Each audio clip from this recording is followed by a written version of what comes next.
The following program deals with a controversial subject. The theories expressed are not the only possible interpretation. The viewer is invited to make a judgment based on all available information.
God.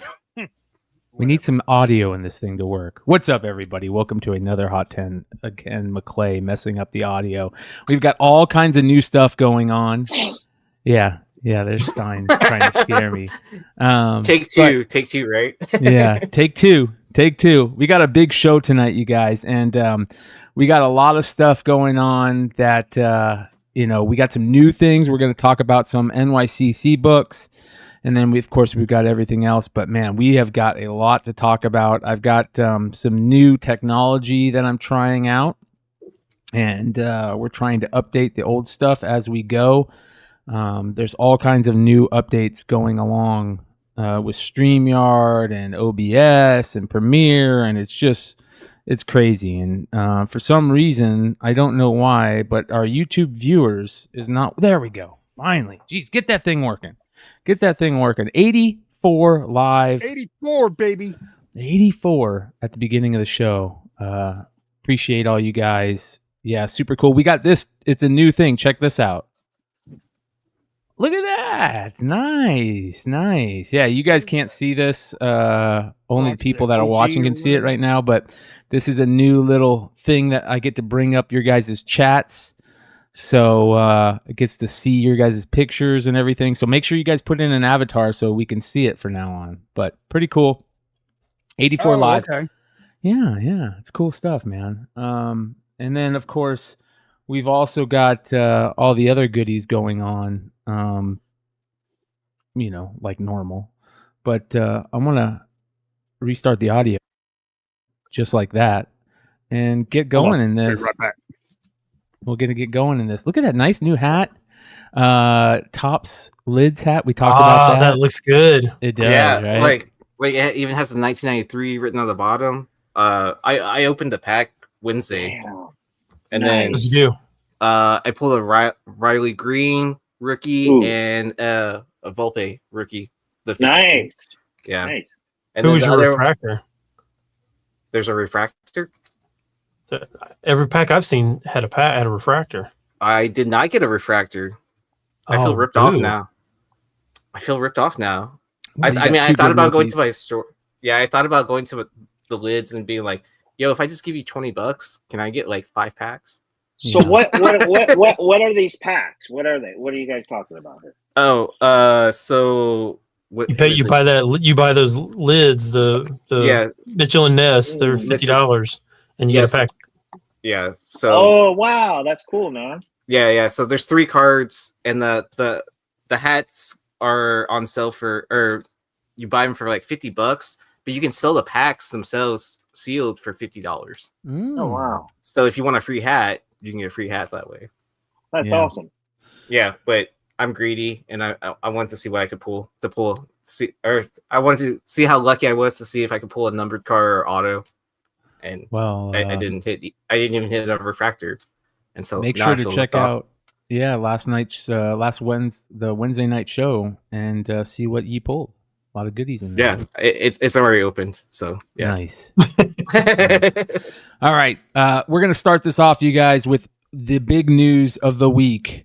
That being NYCC. We're not going to get into all the drama at NYCC. There is some drama there. I didn't expect it. I thought we were going to go maybe drama-free the last couple of days, which was a total different change than what I originally thought. But there was a little drama. We'll get into tomorrow night on the Monocomic Mayhem show, the comic book drama alert segment. We'll talk about that stuff. But we've got lots of variants to talk about. We're only going to talk about some of them. We're not going to talk about all of them because there's like hundreds of them. It's absolutely crazy. But let's get into the NYCC books. Starting off with a little Space Usagi. And this is actually pretty cool, man, right? Space Usagi. This is the Yokai Hunter, issue number 1, Chrissy Zulo variant. We're going to call these NYCC variants, but you know how that is. It's with quotes, NYCC. Not all these are only at NYCC. But this one is limited to 1,000, supposedly, and it is from Dark Horse. So another homage to the Ahsoka book, which I don't know if it's a smart thing to homage that anymore. Well, it's the first. I wonder if this has anything to do with it, since it's the first appearance of Usagi's daughter. I think her name is Akemi, Akemi, Akemi. Okay. So I wonder if I like that. Do you guys give this one a thumbs up or a thumbs down? I like it. It's all right. It's not bad. It's not great. I don't like. I'm not a fan of this cover being homage anymore. This is like homaging the Netherrealm, Spawn Netherrealm book now. You know what I mean? Like, bro, they don't have bunny rabbits in Star Wars, bro. Yeah, they do, Jackson. Yeah, you don't count. You don't Akemi is her name. I think that's the little girl's name on the right. Okay. Yeah, the little girl bunny. Yeah. I like that. How much is this one selling for out the gate, Stein? 35 to 45. Not bad. I'd grab that if it was me. And we don't know what these were buy-ins, right? No, they could have been. No. They could have been close to what idea. they're selling for or more on some of them. So, would you guess like $15 to $20? That's I would guess 15 to 20 is probably. Yeah. What's the normal? What's the normal, you guys that go to cons or whatever? $20. I've been to cons. 15 to 20. I think that's probably normal. Depending if it's foil or not, right? Foil. Yeah. Well, there we go. The NYCC books starting it off. We got the Space Usagi, the Yokai Hunter, issue number 1, Zulu variant. Moving on, we've got the Berserker. I messed that up. Berserker, issue number 1. This is the gold foil variant. Gold foil metal. Jesus. Limited to only 5, right? What? Yeah, right. Yeah, you can see right there in the bottom of the corner where it's got New York Comic Con, 2 of 5. This is the copy that sold. Whoa. For 500. I don't know. I have no idea what the buy-ins on these are. I would assume a minimum of 100 for a metal, but I mean, with limited to 5, who knows? So is it metal or is it foil? The listing said metal, but to be honest, I have no idea. I don't even know what that means. When you say metal, I mean, is it like rigid? I have no idea. If it's rigid, it should be getting like 9.9s, right? I just can't say the word foil around these guys with a straight face. Sorry. Yeah, this is interesting. Metal foil, gold. Joe, Metal do you like the rigid variants? Is that what they're called? Rigid variants?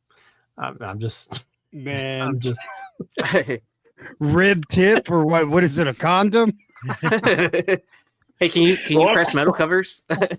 Rib for her pleasure. Ew. Decor No, bought what all about- 5. hey, what- Yeah. Shout out to Decor. Hey, somebody's lying. They got the 6th one out there, man. Liars. Oh, there's a number 0. There's a 6 out there. They did a blue one as well that's like numbered out of 10. Oh, Maybe? so they're straight up taking like sports cards. Pretty much. Hey, Yeah, this would be like a gold vinyl, like a Panini gold vinyl that are numbered out of 5. Hey, Yeah. I don't mean to be an asshole, dude, but I think Berserker fucking sucks, bro. I Is it think bad? it sucks. Well, I didn't know there was a samurai in Berserker, but I mean, I also stopped reading it after like 3 issues. But that's good art. That's good art. I mean, but at the same time, I guess I'm not familiar enough with the storyline, but I wouldn't have associated Berserker with that's why I put that caveat. Like, I don't mean to be an asshole. Like, don't hold it against me, but that's what I think. Don't, you know what I mean? Like off the record kind of thing. Like, I've got immunity, right, to saying that. So if you're collecting Berserker, that's badass. But off the record, I think it sucks. Yeah. Yeah. So it's not like it's on the internet where it'll be there forever, right? Moving on. Oh man, This one's selling for 500 again, you guys. Just so you know, 500 out the gate. I wonder what the buy-in was. All right, moving on. Zatanna, issue number 15, the Adam Hughes 2023 New York Comic Con foil reprint, limited to 500, I believe. This was the Bird City Hive Comics venture, right? The Birds and the Bees, if I'm not mistaken. Is this just foil or is this like refractor looking foil? I don't know, man. It's seen got like a texture on it, it looks like, too. That's what I was talking about yesterday. Like, I don't want these companies to use shitty materials when they're making these foil books, because I don't know if that's a texture on there because of the foil or if they wanted that texture on there. We're going to have to talk to Anthony and James and Jonathan and figure out what Anthony, I think, was the one who pushed this one through. So we'll have to talk to Anthony if there was like a weird material on it, because it looks like there's a texture to it almost. So It could just be the scan of it too, right? Yeah, but No, I feel like that I've seen that in other foils though. Yeah. Like it's almost like a hide, like a leather hide texture, like where it's kind of ripply or something like that. Yeah. Well, how much is this one selling for out the gate? 75. Wow, not bad. Not bad. I That's think a pretty these book, might have been man. I can't remember how much they said the buy-in were on this one. I don't know about that one. I think they were selling it on their websites for like $45. Yeah, they're sold out, right? I mean, they probably allocated so many for the website before the show, and then so many per each day of the show. Yeah, Dave's Collection saying 40, so there you go. Saw Dave's Collection New York Comic Con vids. Make sure you guys go follow him on IG. He's always putting out great New York City content. It's really why I love to follow Dave's Collection's social. He's cool, man. Yeah, he's got some great New York City stuff. So, all right, moving on. We've got Teenage Mutant Ninja Turtles #1. There are over 100 Teenage Mutant Ninja Turtle variants at the con, you guys. And that's insane. That's stupid. That's so dumb. Feels like an absolute money grab. Is this Mirage putting out all these Teenage Mutant Ninja Turtle variants? I don't know. Is this the one that you pulled? Is this Art Adams as well? Yeah. Is this the one that I would? So the one that I is actually of April in black and white. Oh, it actually looks. And it looks like an Arthur Adams cover, and it's only out of 500. But let me see if I can find a picture of it. Well, maybe I went to the wrong page, because check this out. We were going pretty crazy and doing some pretty crazy timing, because we were trying to get these all done fast enough. But look at this. I don't know if this is all of the books right here. Hold on here.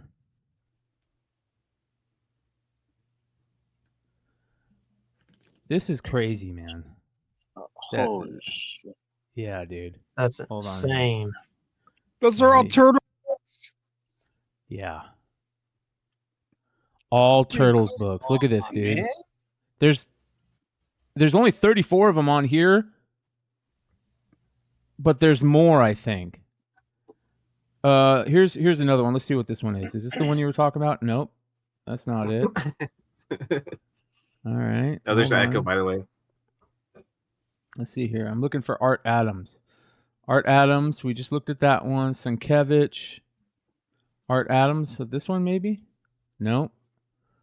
Maybe I'm looking at the wrong page, but there are a ton. I'm sending it to you right now. Okay, good. There are a ton of these out there, man. An absolute ton. So let me go ahead and bring up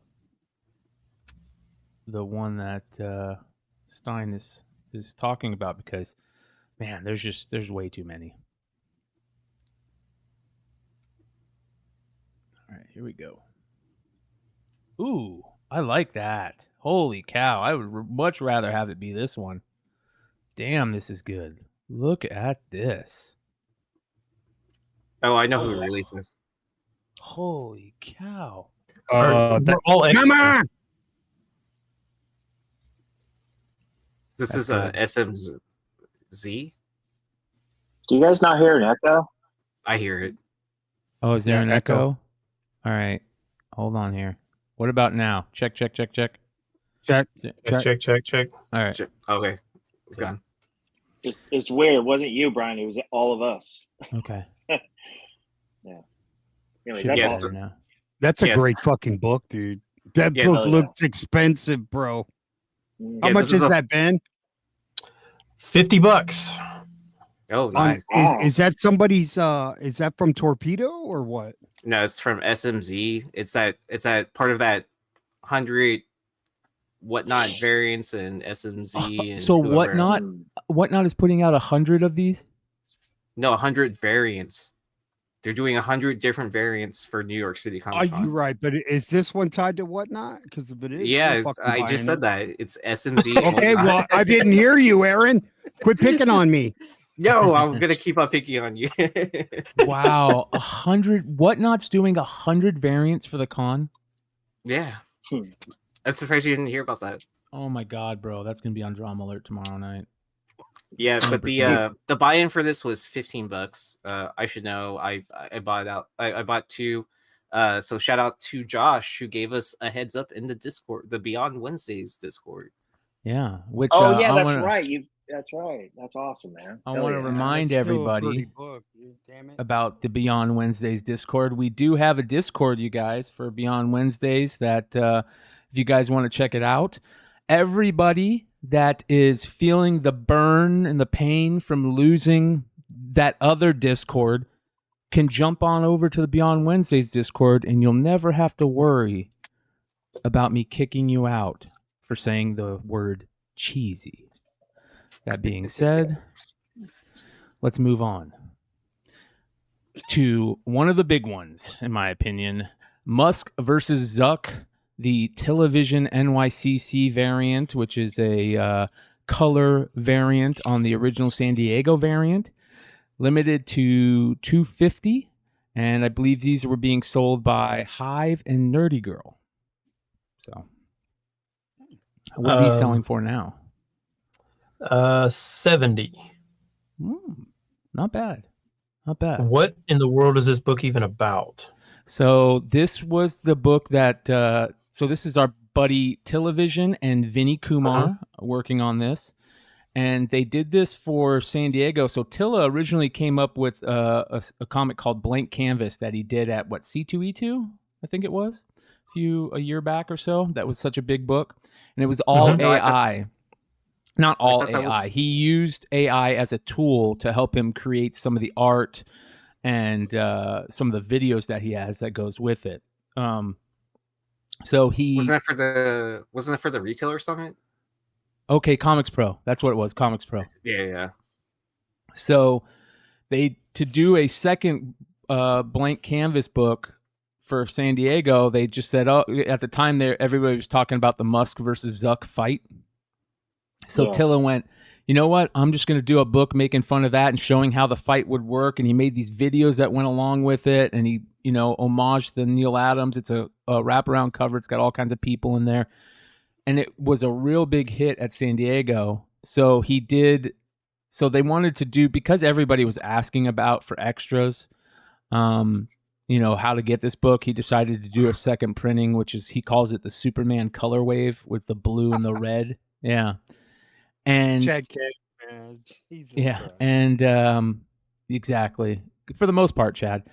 And he did this as a second printing to give to Hive and Nerdy Girl. And then he has another book that if you see him at NYCC, go up to him and he'll give it to you for free. He gave the first prints of these away at San Diego for free. There was only 100 of them in San Diego. He made 250 second prints to sell at NYCC, but he also has a giveaway book called AI for Prez that he did specifically for NYCC as a freebie. He's giving them away for free. Just got to go find them. So, excuse me. Pretty cool. I like it. And this version has extra pages in it, right? 13 extra pages, I believe, or 12 extra pages. Yeah. Yeah. So, what's it selling for on the secondary, you said? 70. 70. Not bad. Not bad. Buy-ins 50 is what who was saying that in the chat. Okay. All right. Nice. All right. Moving on. Next, we have got the X-Men 27 Peach Momoko Virgin that's limited to 800. I don't mind this. This is, I mean, it's not great. I'm like, when Peach Momoko is good, this is going to sound bad. She's not great. She's just good. You know what I mean? There's only a couple great Peach Momoko covers. This is good. Magic's I like the sword. Magic's posture is worse than mine. Yeah. Yeah, man. I like the sword. Sword looks cool. Yeah. Well, I could draw the sword. Do you want me to draw you a sword? I going back to our, how we originally looked, good Momoko, bad Momoko, I think this is probably in the middle, I guess. Okay. I don't know. I don't think it's that good. So average Momoko? Average, yeah. Like no. Average Momoko's bad. This is good Momoko. Okay. No. There's no great Really? Momoko. There's only great Momoko is the that's true. The early stuff, the first Usagi San Diego book. There's a couple great Momokos, but I'm just not a fan. Not a fan. I like her Demon Days stuff. Great Momoko, right? Yes. Teenage Mutant Ninja Turtles, great Momoko. Yes. Yep. I mean, it's not horrible. It's not horrible. We've seen worse Momoko, right? Yes. We can all agree on that. Yes, I agree. So, what's this one selling for in the secondary? 60 to 70. Wow. Interesting. Yeah. All right, moving on. We've got the Swamp Thing #1 Lee Bermejo variant, which is absolutely gorgeous. Supposedly limited only to 1,000.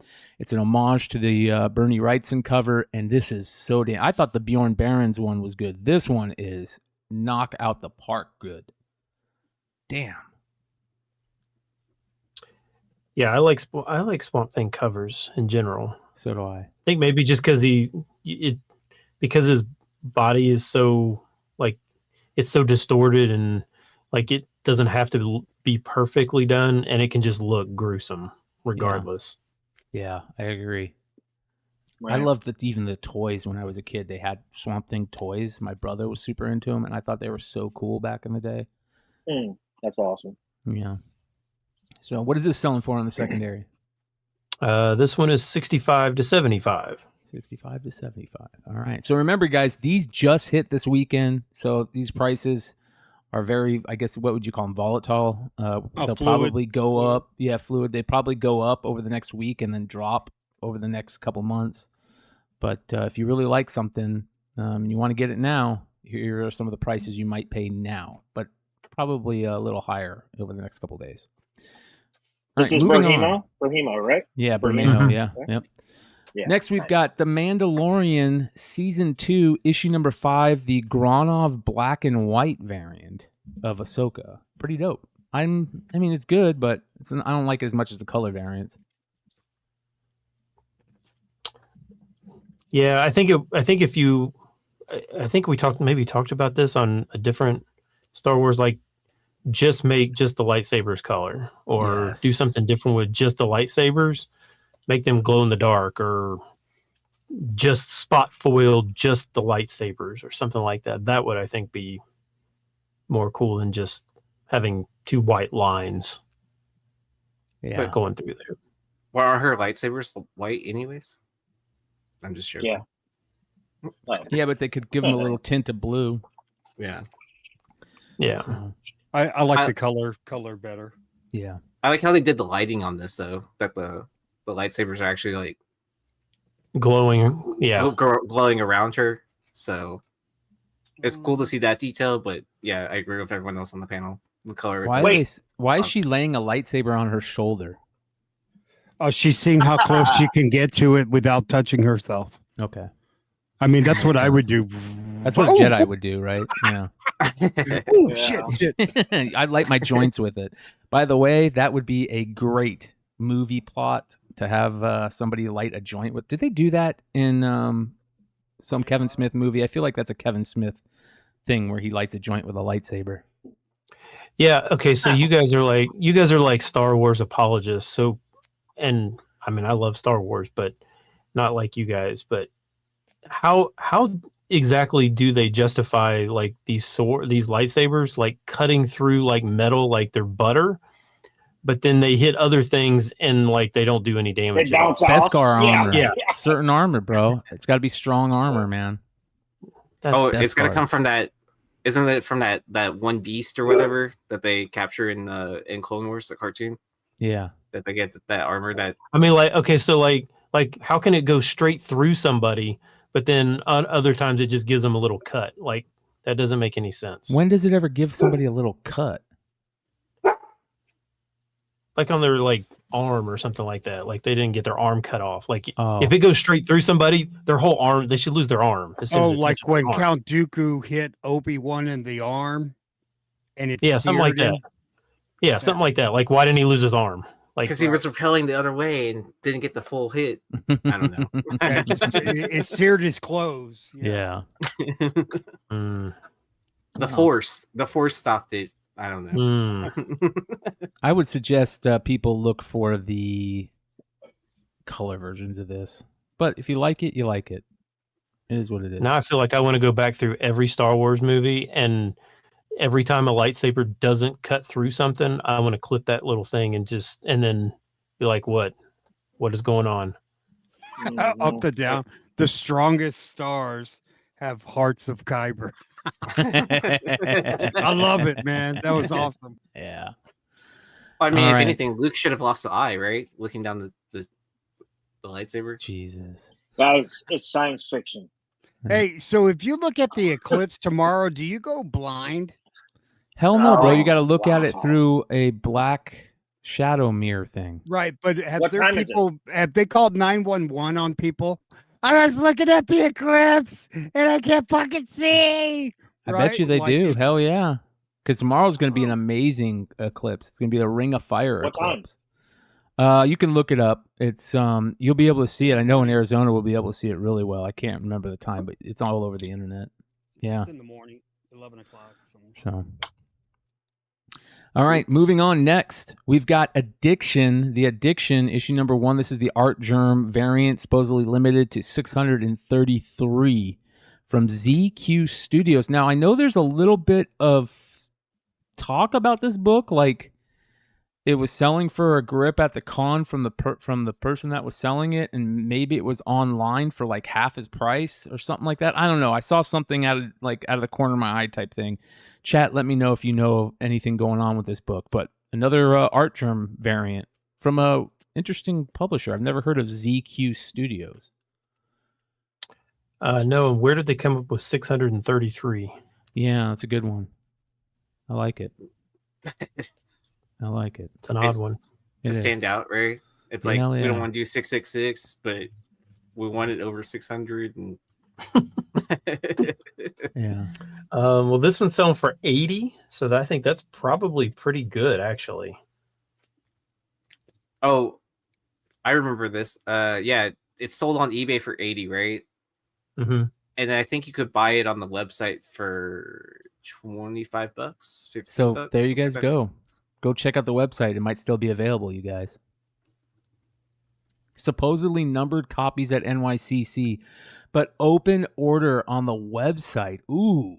that. Oh, is that what it is? That's not I hope good. that's not the case. Yeah, what a waste. That would piss me off so bad if I was an Art Germ fan. Oh.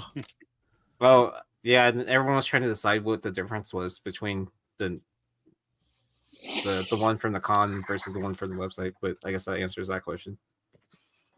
Oh man, that's ridiculous. Mm-hmm.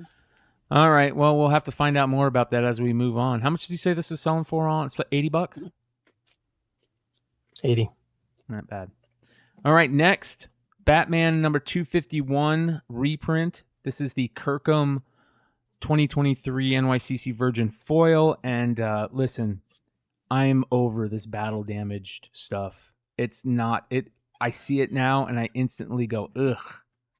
Like instead of like back in the day when it was those first 3 ones where I went, man, these are badass. There's so many of them and it's just boring now.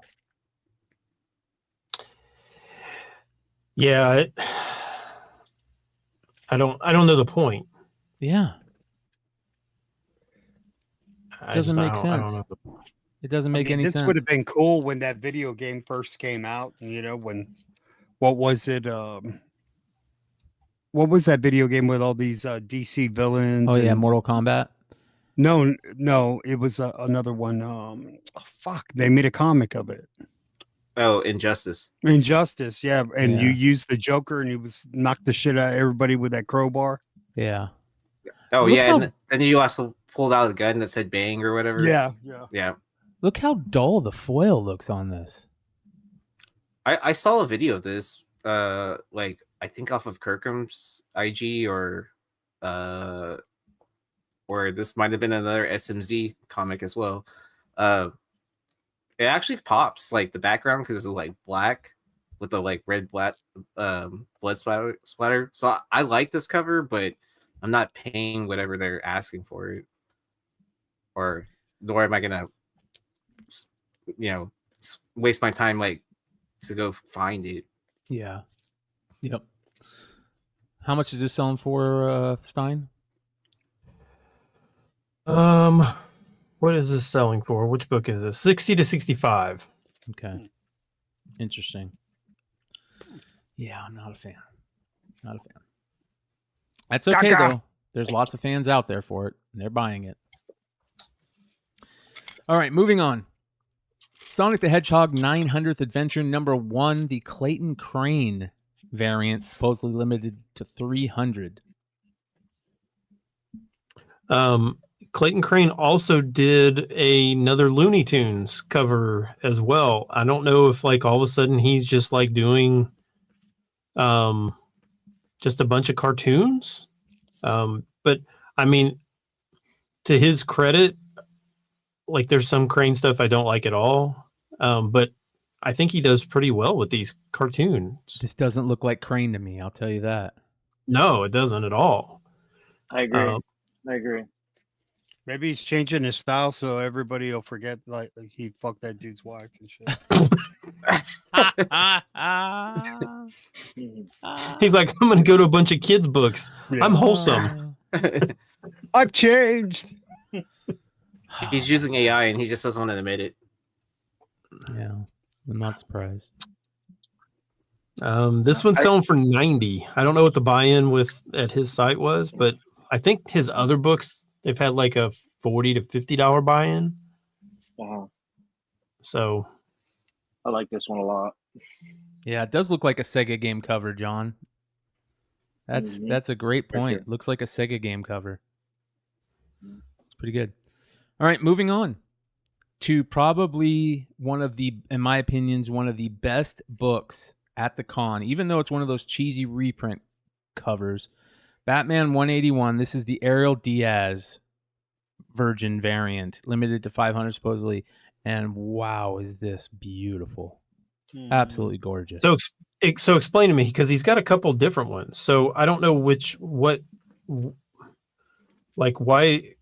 how are these different? Because there's another one. There's another Ariel Diaz. There's this one, and then there's I don't know what the other one looks like off the top of my head. They're making too many variants, man. They're like 100 variants. What not doing 100 variants? Teenage Mutant Ninja Turtles doing 100 variants. They're going to literally kill the variant comics thing by printing too many variants. People are just going to get tired of them. I don't know. We said that last year. We said that last year, and yeah, they did dude, even more. They did even more this year. 100 variants. Whatnot produced. Is that, if that's real, that is beyond crazy. That's so can you pull crazy. up the other? Can you pull up the other Ariel Diaz? Batman 181. It's Poison Ivy as well. Okay. She's facing the other direction. And instead of doing like she's doing like a I'm gonna punch Joe in the face look. Mama. Batman number. And I don't know if they came from the same place. That's what's I'm so confused. Like none of these listings and stuff have any. They never show the back cover. So I don't know where these things. Shout out to the great Cover Price. Make sure you guys check out Cover Price. So here's the one that I got right here. There is this one right here, which is also very nice. It. Wow, look at that. I like the other one better. No, click on that one. Oh my god.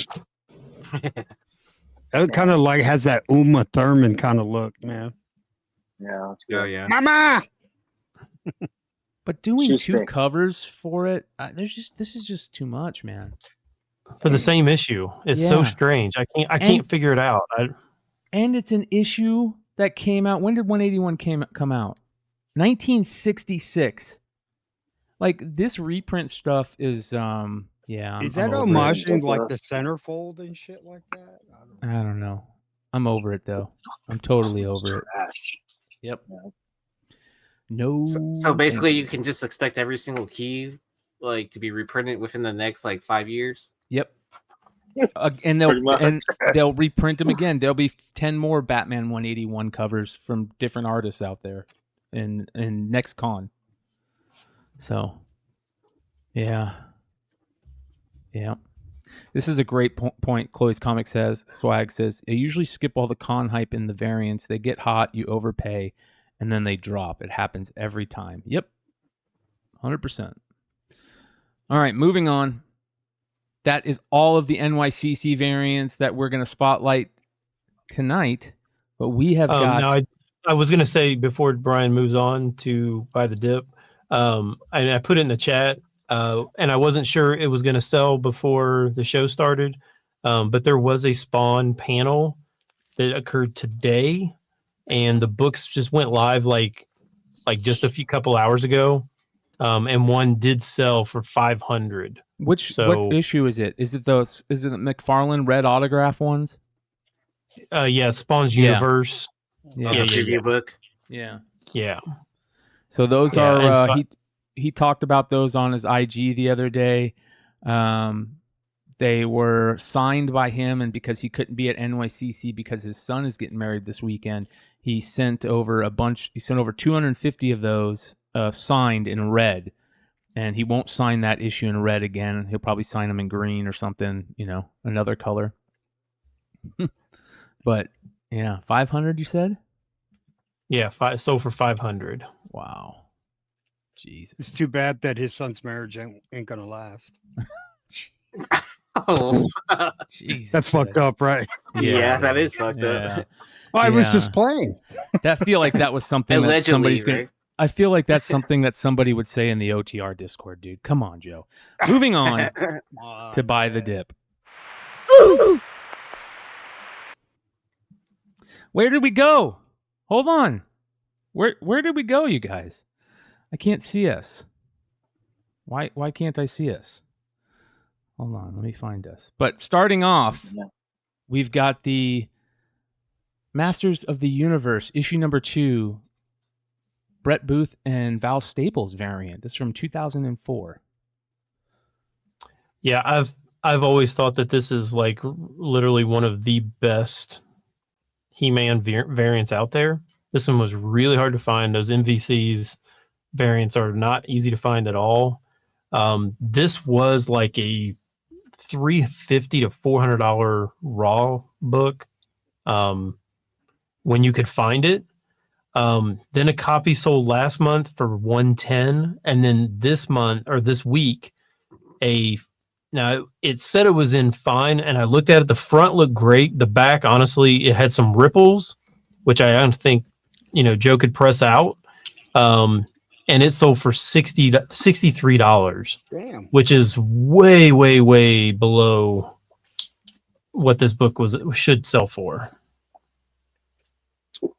Yeah, these MV Creations books are tough, man.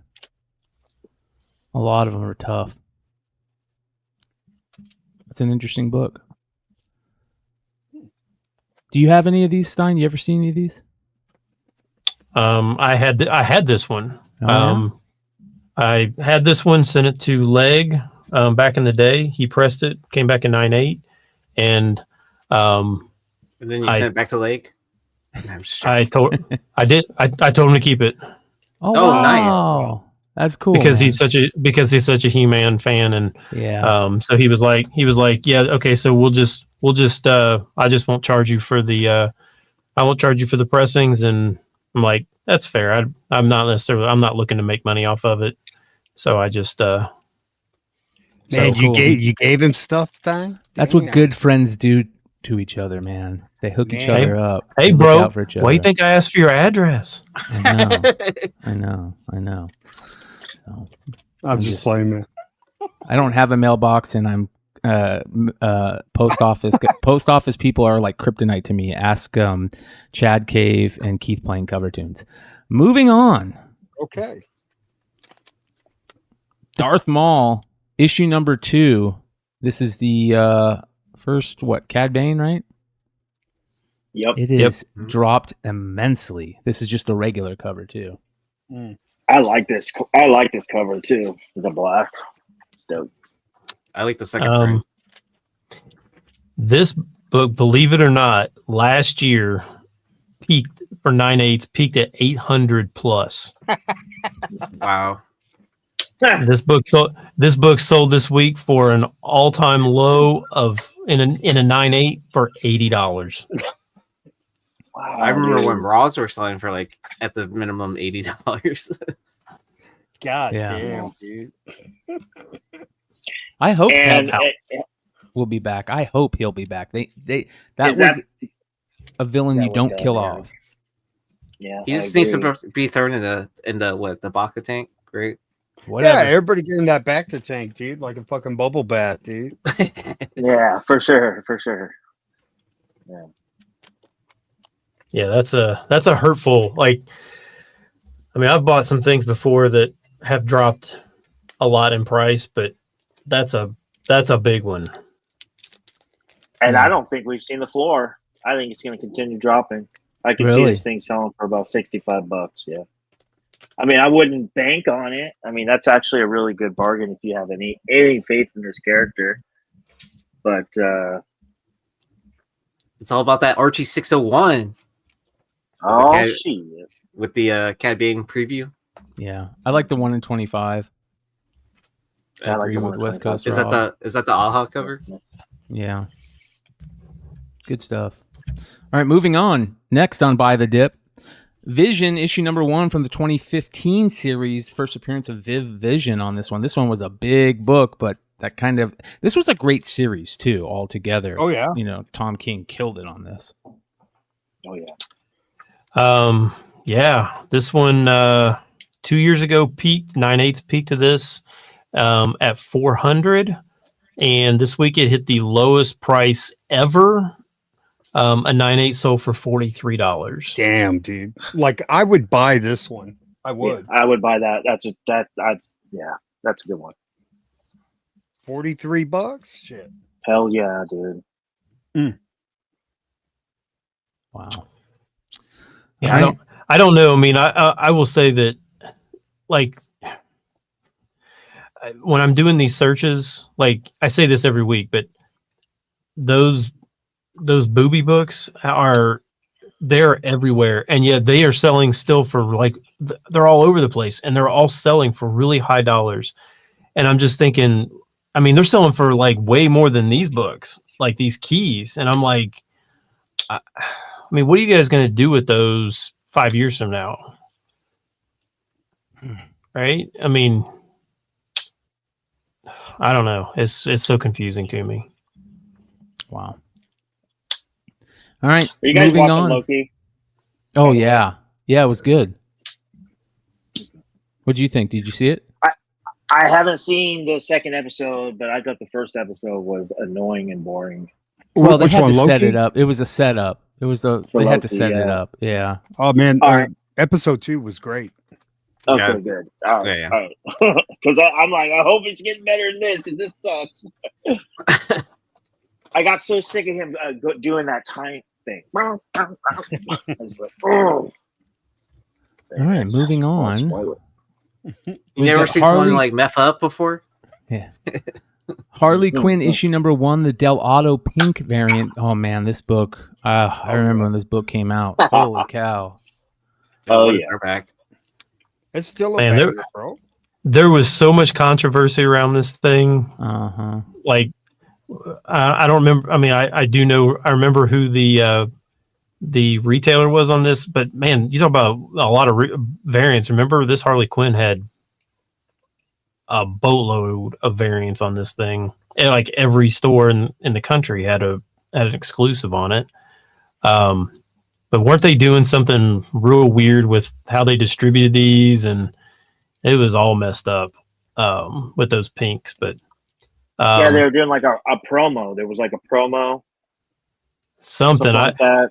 I just Yeah, I remember, remember. like, I mean, the one thing that I remember was, I remember, and I could be right. I'm thinking it was this book, but I just remember that retailer did something to Philip Chung. Like they sent him a bunch of, like he ordered this one, and I don't remember if it was this book. I think it was like he ordered this book along with like the other ones, and they just sent him a bunch of like the regular covers or something like that. And then when he complained, they were like, "Oh, we don't have it. Sorry, you don't get anything. We sent you the right books." Yeah. Or so it was big mess up or something. But Keep it thorough. Ask, is this a rare Del Auto? None of these retailer exclusives, even the early ones, are rare.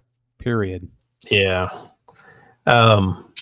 Okay, so the last CGC 9.8 sale of this was a year ago, which is crazy, for $325. This week, now you guys can have your own your own thoughts or not. But on a modern book, I would tend to think that. So it was a PGX 9.8. Again, with a grain of salt, PGX. But it was still a 9.8. Sold for $72. Wow. They should have just cracked it out of the slab and sold it for more. Yeah, raw. I think you could have gotten more than that. Well, maybe not. But yeah, $72. I would take the chance on. I mean, for $72. For sure. On this, but Would there's you been even no. press it? I don't know. I'm assuming you can press that. I know. I mean, okay. So if you were the buyer of the PGX 9.8, would you even press it, or would you just send it as is and get it graded? I press all my books, no matter what. I don't know. Wow. I was just generally asking, like Bryan or Stein, like. I don't I'm know. staying away from this book, man. I'm not getting anywhere near this thing, man. Yeah, I mean, that's the thing is, I mean, okay, so like, I mean, this book has got so much history. It still has like it still is in our minds. Like, I mean, this was 2016, so this was like 7 years ago. Yeah, it's got a foul smell coming from it. It's got that fuckery of foot smell. I mean, I will say this. I mean, I've known a lot of people buy a lot of PGX 9.8s, crack them, send them straight to CGC, come back 9.8. So, I think if you're buying the label, that's a big difference. I don't know. It's just they're clearly nobody's buying a CGC 9.8s of them because none have sold for a year. So Yeah, and I would imagine there's not a shortage of them on eBay or wherever. Yeah. But yeah, $72. All right. Moving on, The Immortal Hulk issue number 2 is our final book on By the Dip. Yeah, old first appearance of Dr. Fry. Doctor. Yep. Dr. French Fry. Yeah, so this, first of all, let me just say, this is still one of my absolute favorite Alex Ross covers of any book. Like, I absolutely love this cover. I don't care what's on the inside. This cover is unbelievably good. The coloring on it is, oh my gosh, this book is so good. They just need to get rid of that barcode, and it would just be amazing. Yeah. Which they did on one of those versions, right? They did a version on one of the prints, like Fifth the print? 17th print or something like that. Yeah. Oh, yeah, close. It's 5th print, 1 in 25. Yeah. Just like that. So, yeah, I like this cover. It's an awesome cover. I do. Yeah. This book peaked in 2019 at $450 in the CGC 98. And it sold this week for the lowest price ever for a 98, sold for $69. Wow. I would like to know what the Zafino 1 in 25 is going for right now. Remember how big that book used to be? Yeah. Was that the morphed cover? That's face the morph.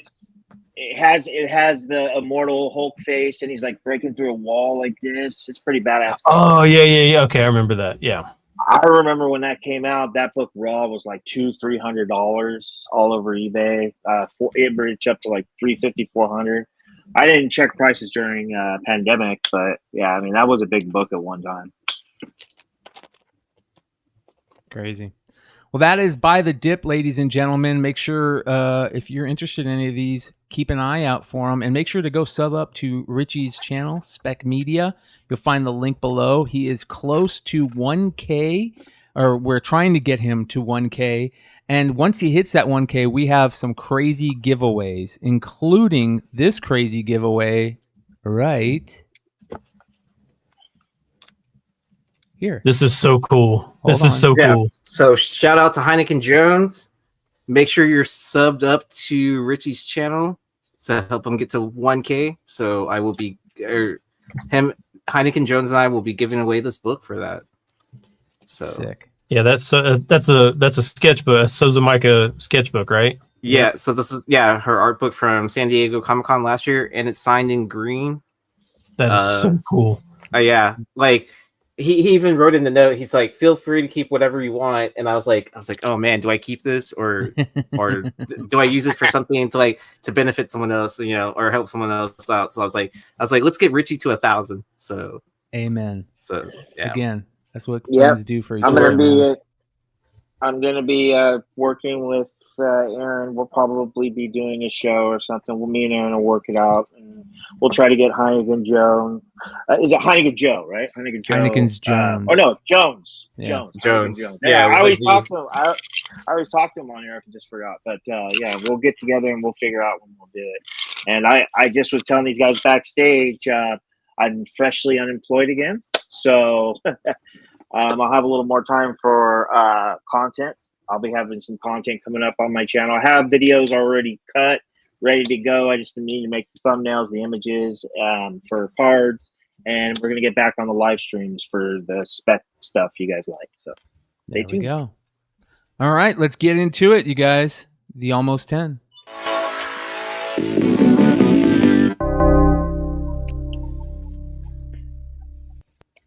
And here we go. Starting off with a tough to find any information about Gen 13 book. This is the German variant for Gen 13, issue number 4. Issue 4 and 5 have some crazy German variant covers, and this is freaking outstanding. Wow. Yeah, Savage Joe, Land. do you have that one? I don't have this one. Do you have it, Ben? I do not. I don't have any foreign Gen 13s. No, I do not have. any foreigns Man, that is good. at all. Mama.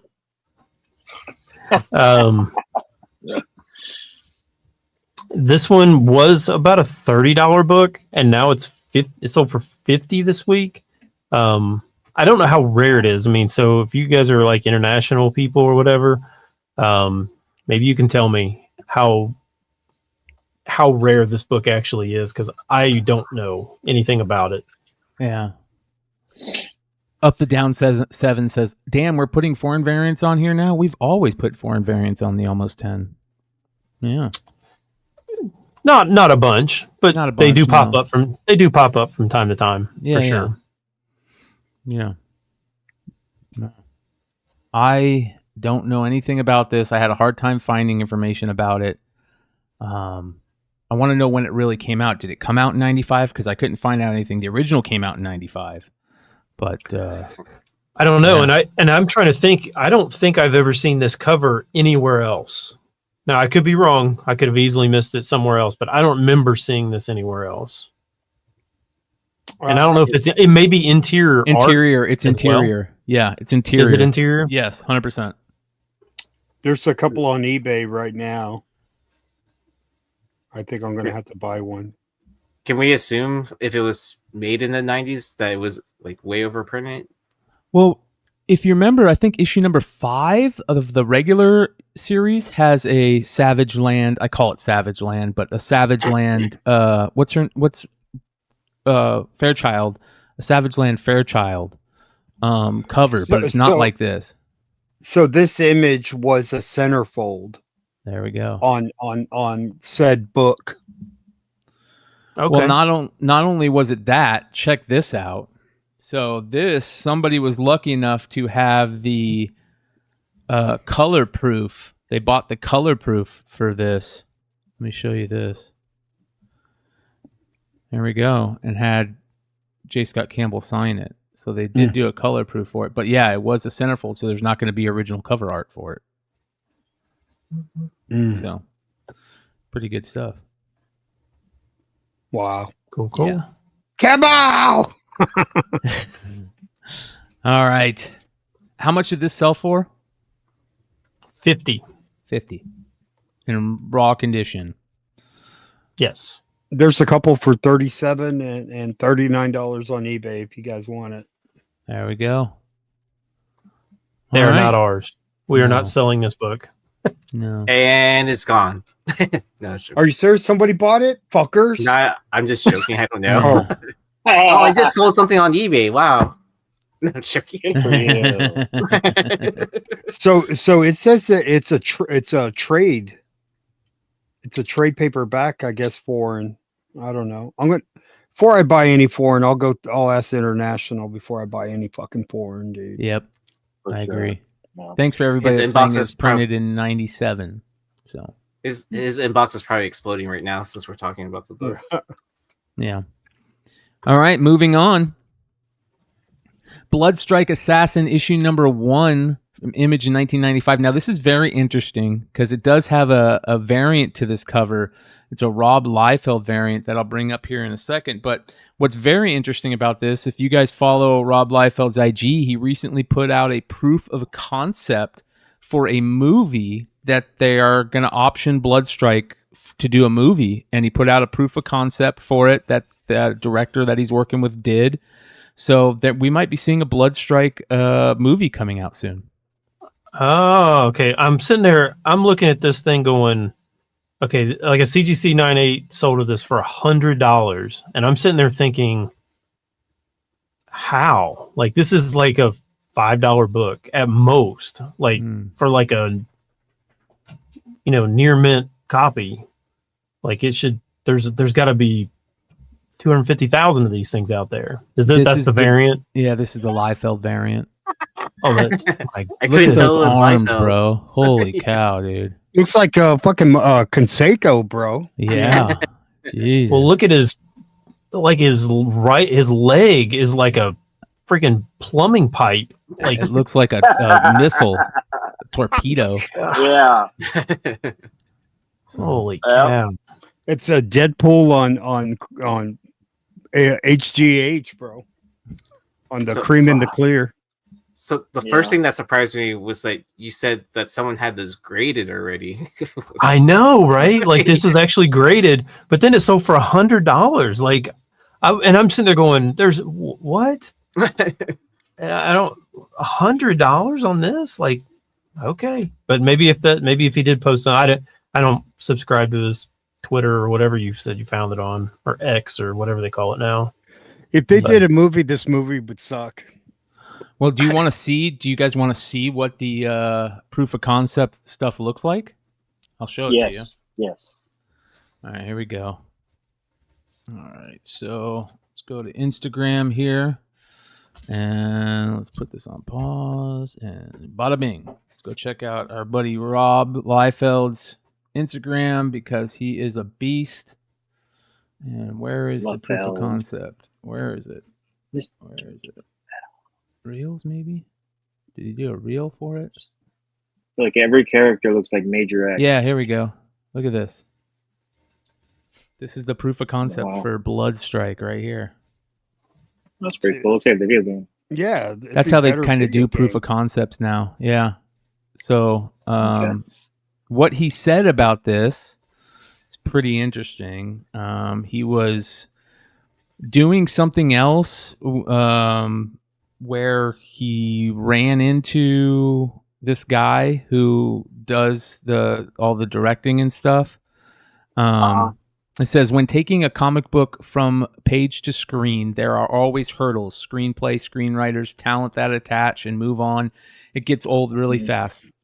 I have waited to connect with a director with the same zeal for the material, someone who could nurture it to the finish line, be a true partner in the process.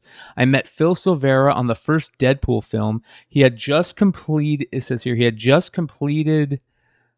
his work on Daredevil seasons 1 and 2. He was the architect of those great hallway battles. He was a stunt coordinator as well as a second unit director on Deadpool, and he expressed his immediate and overwhelming knowledge of all things comic books to me. He had been there at the beginning of my own career and expressed his passion for my library of extreme characters.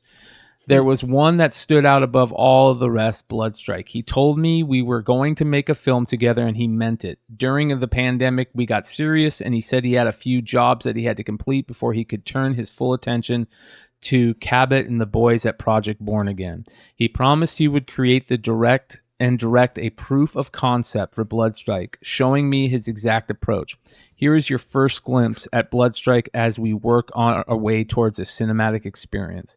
A proof of concept shows the world and its characters for the interested parties looking to jump on board. So there you go. Be on the lookout for I didn't know they were crossing over to DC. I mean, you see Red Hood? I mean, he got I know, dude. Pretty swole, dude. That's the first thing I thought when I saw that proof of concept. I'm like, is he fighting Red? Is that Red Hood right there? What's going on here, man? Yeah. Well, that wasn't Cable in the movie? Yeah. Red Hood against Cable. That was badass, dude. And the mask, the way it lights up, it kind of looks like Deadpool.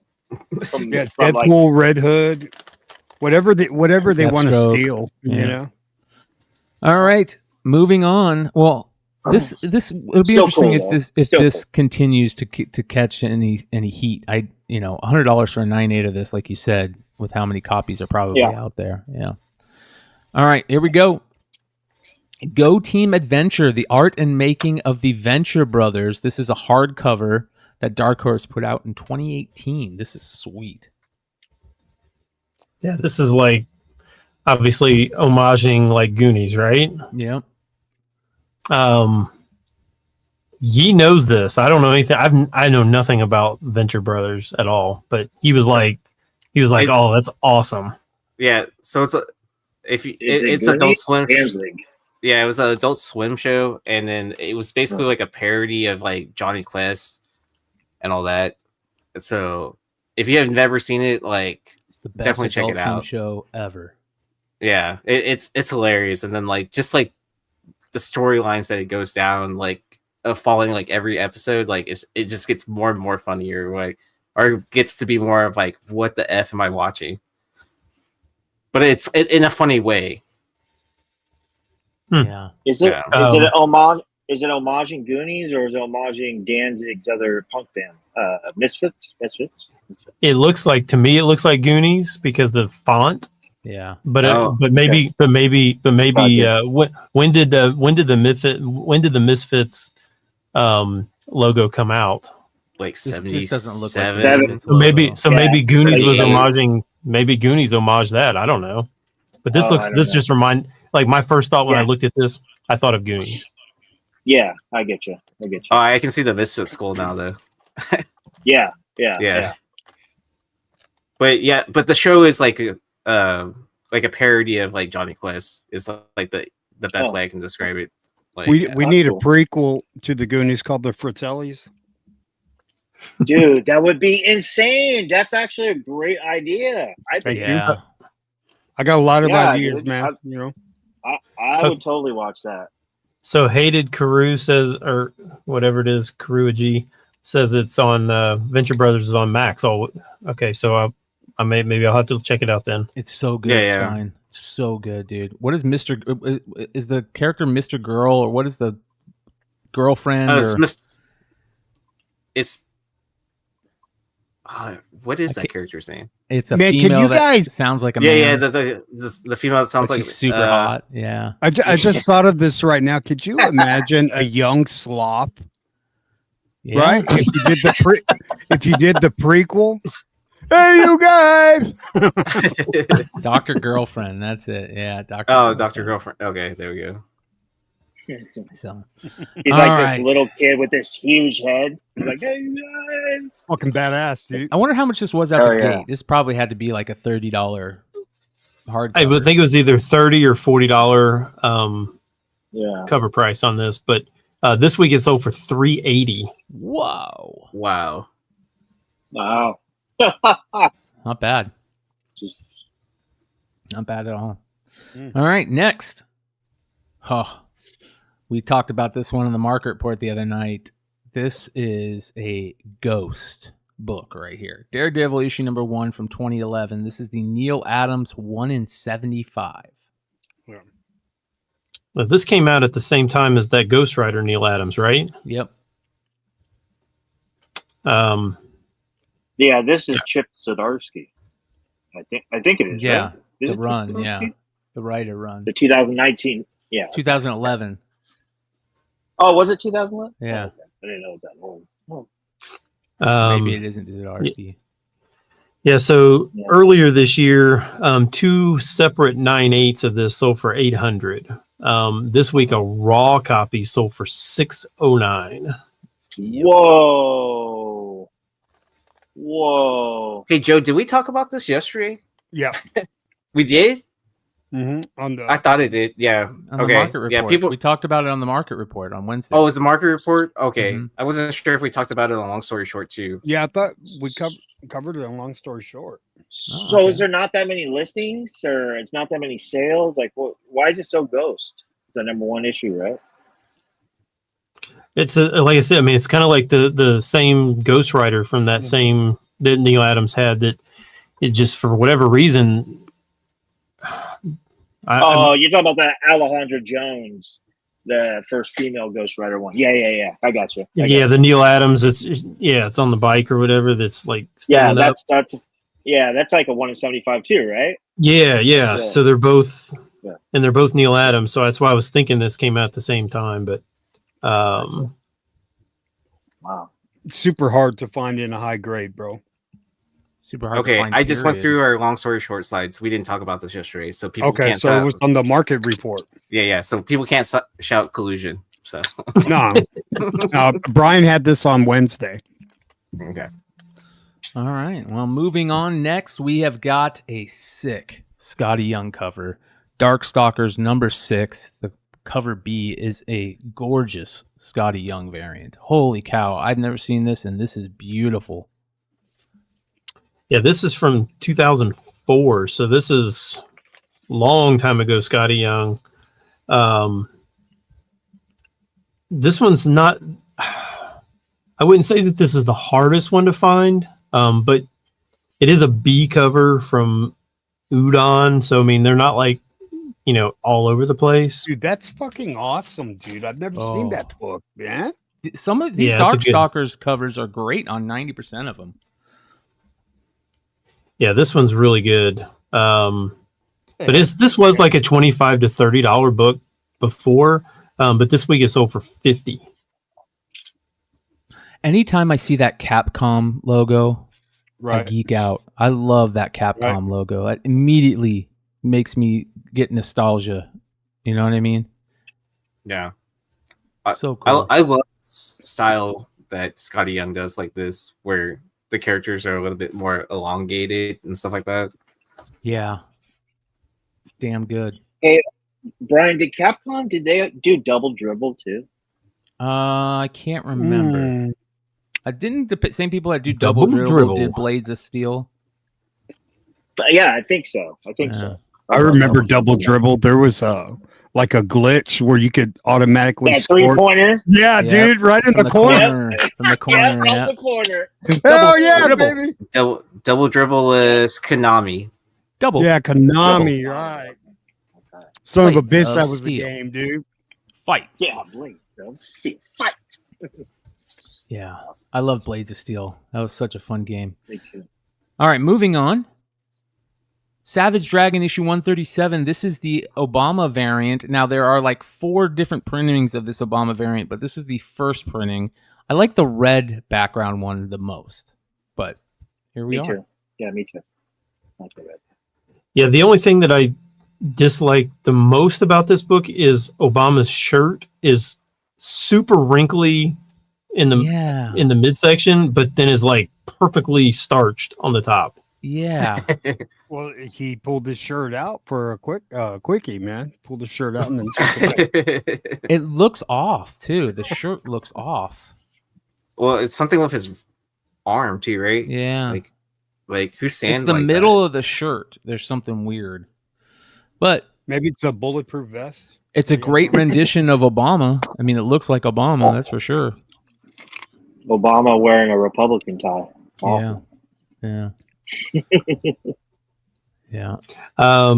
Yeah, this one sold this week for 75 raw, which is pretty high for this book. Yeah. Yeah. Is this the time for Larson right now? Like with some of those rare Savage Dragon books? Like I know some of them have always been like historically high in price, but it could be his time now, right?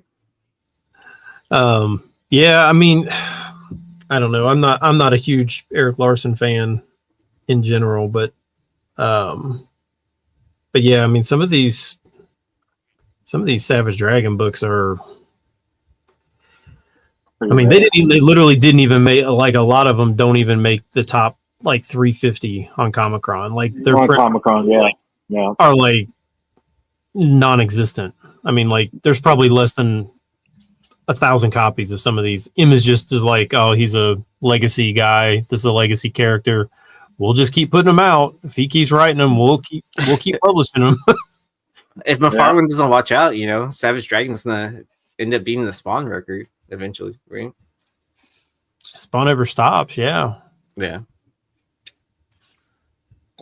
All right. Next, we have got, speaking of Spawn, issue number 230, the McFarlane homage of McFarlane, black and white, 1 in 25. So a lot of these 1 in 25 black and white sold this last week for some decent money, and they are tough to find and tough to press too, if I'm not mistaken, right, you guys? These they got that really, really strong cover paper. I don't really have issues.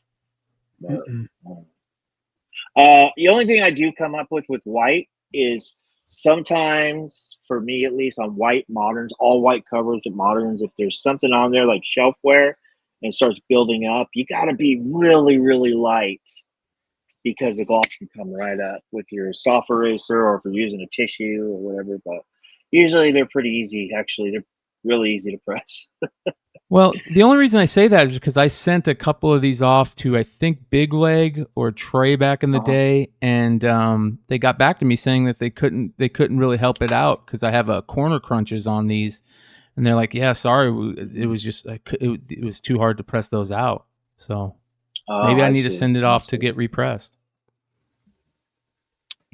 Okay, so what happened on this book this week? It was a CGC 9.8. It was a McFarlane signature series. But this thing, I don't understand. So I know you guys are there. I know there's a lot of people that love these signature series books. I'm not one of them in general. Yeah, not anymore. Especially when they're, I mean, now if it's something super unique, whatever, some actor that doesn't really sign much and it's their character, then, that might be kind of cool. But, when McFarlane signs 1 million books a year, it's not really that special. But I was looking at all or several of these signature series, some of these black and whites and stuff like that. And the price jump on it, like, on the signature series was insane. So this sold for $3,250 this week for a 9.8 signature series. What? Yeah, $3,250. Now the last blue label 9.8 of this book sold for like $1,700. So are you trying to tell me that McFarlane's signature is worth $1,500? I can't believe there's no way that it's worth that much. Well, these also sold this week.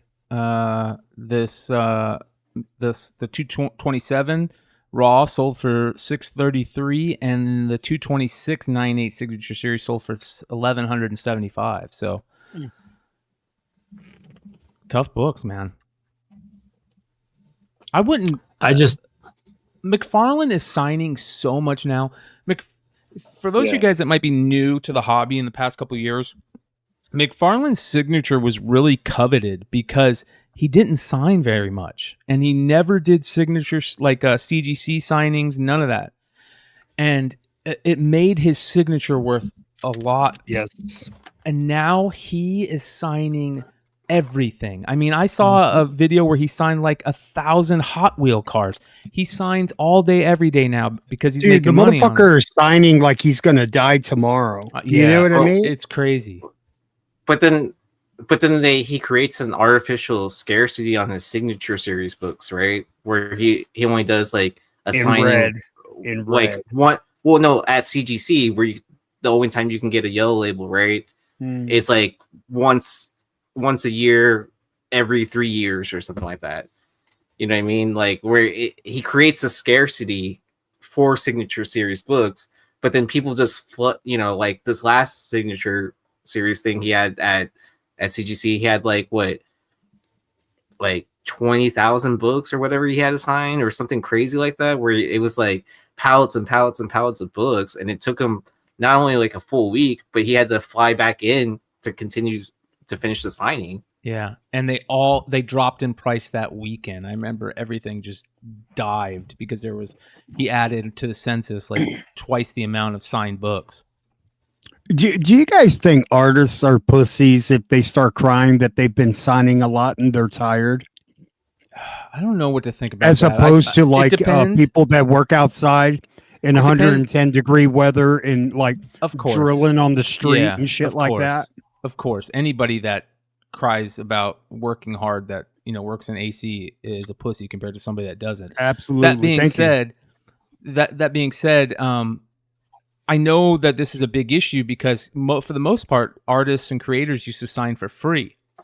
And now they want money to do it. I think that the best way to do it is to say, okay, I'll sign your first 3 for free. Everything after that, I'm going to charge you a couple bucks each, $3 a piece, that type of thing.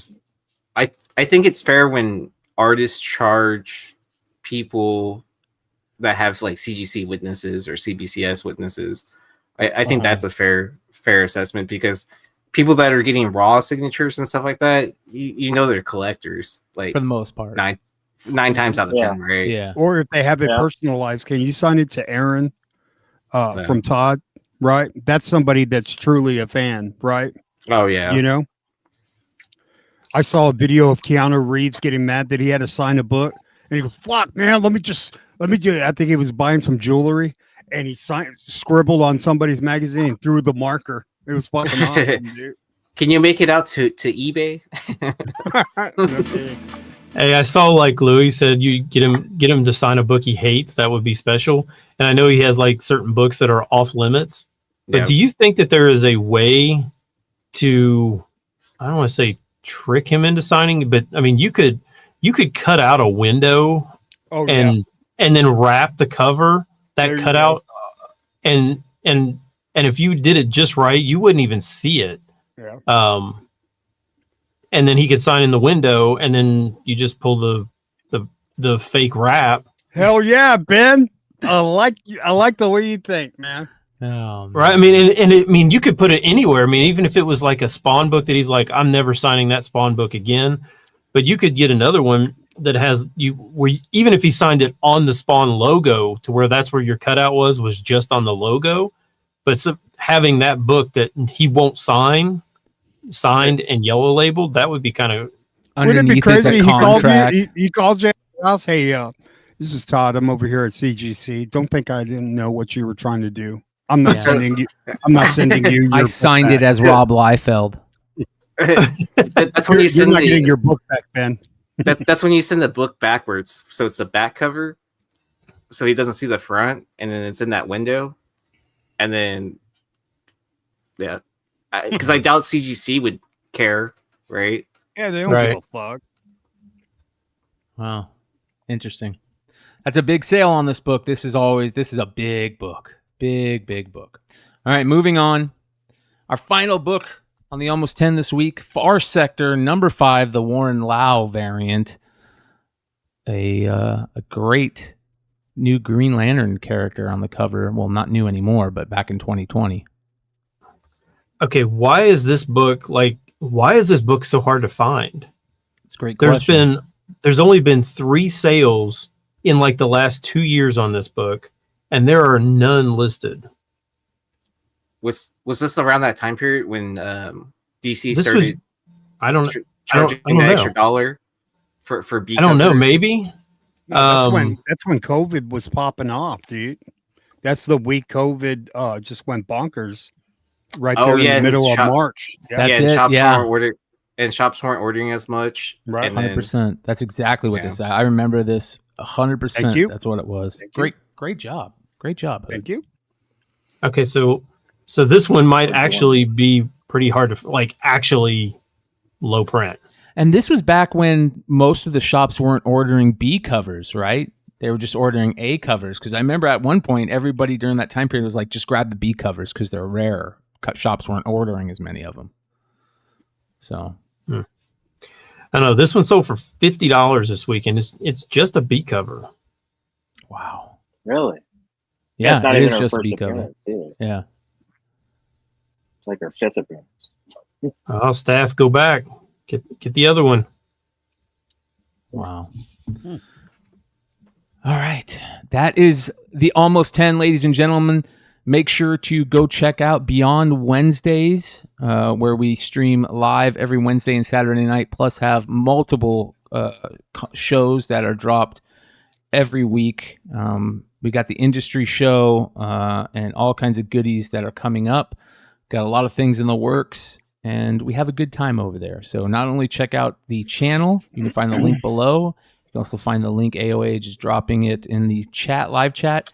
You can also hang out in the Discord for free. It costs nothing to subscribe to the Discord, to the YouTube, all that fun stuff. And right now we have 217 live watching with only 87 likes, you guys. Hit that like button. We're about to get into the list this week. This is what you come for this show. Those thumbs up really help us out over here. And let's get to 150 likes before the end of the show. What do you say? All right, here we go. Let's do it. Yeah. All right, starting off with our Golden Age honorable mention this week, Firefighters pulp. This is the pulp for firefighters. An old pulp that now, with the news that CGC is officially grading their pulps, and you've got the heritage pulp auctions, pulps are going to absolutely go crazy. And they're already super expensive for a lot of them. So 1929 this came out.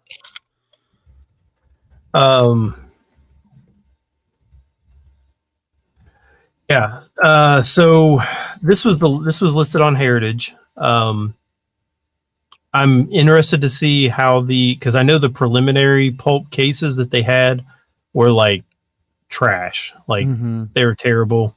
The books moved all over the place inside, so I'm hoping that they've figured that one out. They seem to, like, I'm looking at seem like their cases for like video games and stuff like that, and DVDs, and they look pretty good.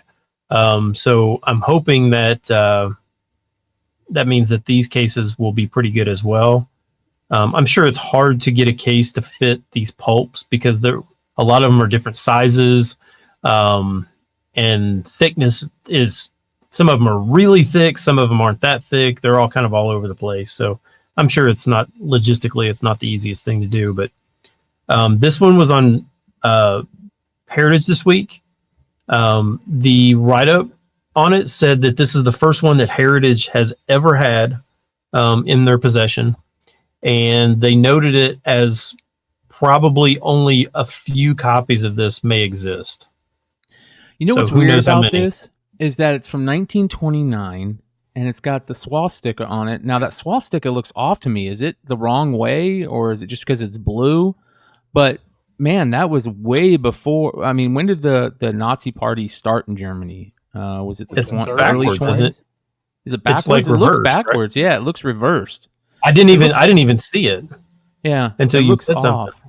Well, I know the original symbol is a symbol for like good luck or something in the Buddhist, or the original symbol is meant to be a good symbol, and it's way outdates the Nazi Party symbol. But that's very interesting. 1929, and that symbol being on there is very interesting. Yeah, because isn't it when it's like this, like on the cover, that's the Buddha symbol. Yeah. And then when it's at an angle, it's like the swastika for Nazi Germany or whatever. Yeah. But wait, was it 1912 the Nazi Party started, or was it after that? I can't remember. Let's take a look. I'm bad with. I don't really have any knowledge about my knowledge about 1920. Okay. 1920. Germans Workers' Party is what it was before that, and it turned into the Nazi Party. So it is, yeah. It's so obviously the Nazi symbol is kind of cocked weird, and it's red and black instead of blue and white. But that's interesting, man. Weird. Yeah. So if you do see, and now that CGC is going to start grading these pulps, if you find any that are from the 20s, 30s that are even in decent shape at all, now finding page counts, I don't even know how you would know. I've only got a few pulps, but I don't know if I've ever even tried to open them because I'm afraid they're going to fall apart. Because they just seem so old that like they scare me to death to even try and open. So I don't know how you would count the pages on them. I don't know if they're numbered pages or what, but this one apparently is hyper rare. It's sold this week in a VG minus condition, which is probably fairly typical for these pulps. You're not going to find high grade. This one sold for $9,600 raw. Wow. This week. Jeez. That's crazy, man. But if you've never even thought about buying pulps, the only thing that I can say is if you see them, if it's a cover, it's kind of like golden, it's kind of like pre-code horror. If that cover is like, you're like, holy cow, that is a good cover, that's probably one you want. Is 1929, is that the platinum age? That's a great question. I'm not sure where the platinum age ends at, but probably. Yeah. So Probably. Yeah, I've only seen pulps like once at a convention, and then I went by that rule. Like, just kind of go. Like, the prices were good. They were all like at tops like $20, but none of the covers really like popped anything where it was like kind of like, oh, that's an awesome cover. So I was like, kind of like, I'm not gonna buy any of these. Yeah. There's some good covers though. Yep. So better than a lot of our new like brand new covers, which is unbelievable. We have an interesting book coming up next for our modern. Real quick, how much did you say that this sold for? In 9,600 in VG minus. Wow. And I'm looking at the comments in the side comments or the live comments, and there is some really good information about this, like this, whatever this symbol is. Like, in a lot of places, it stands for good luck, hope, and peace. And I don't know any of this stuff. Yep. All right. Well, our modern age, I guess you would call it honorable mention, is Cap Wolf and the Howling Commandos. And this is an interesting book because it's one of their hidden gems variant. It is a 1 in 50 Jack Kirby hidden gem, and it is a wraparound cover. And this was kind of tough to get on the screen. So what I'll do is I'll go ahead and show you guys what it looks like, the full wraparound with while Stein's talking about it. And I put this on here because I know that you guys know that I'm the biggest Jack Kirby fan, and I had to put a Jack Kirby cover on here. So I mean, that's why it's on here, guys. I mean, this is for all of us. It's for all of us to enjoy. How many copies are you sitting on? I'm just joking. I mean, I just want to, you know what? I just went ahead and did a store variant, and I just burned all the store just so I could get all these 1 in 100s or 1 in 50s. I could just get a whole bunch of them. So I got a short box full of them. So, so you're slowly leaking them out. Yeah, I may just keep them all because, you know, I mean, I just love them so much that it's just. I like this. Make sure that to spread them out and put a big picture of them like on Instagram. I like this because it shows all the Howling Commandos and it gives their names and information. I think this is really cool. Was this an interior page like on the first appearance of the Howling Commandos? Is that what it would have to be? Yeah, have to be. Looks like it. See, I originally, like, when I first saw the cover, I was like, kind of like, oh, is this like a book that's missing a cover? That's what I thought too at first. Okay. Yeah, if you saw this sitting on the shelf, if you saw this sitting on the shelf, you probably would think that, right? Yeah, they're like, hey, why does this book have no cover? Yeah, so this is a 1 in 50. It's sold for 110. Wow. Jesus. there's a really good variant for this. Is it rare? Look at this. This one 1 in 50. This one is the 1 in 25, and it is awesome. Yeah, I don't know what this what is this Cap Wolf thing? It says He's been around, dude. Like, Cap Wolf's been around for a while. when Captain America version of the wolf.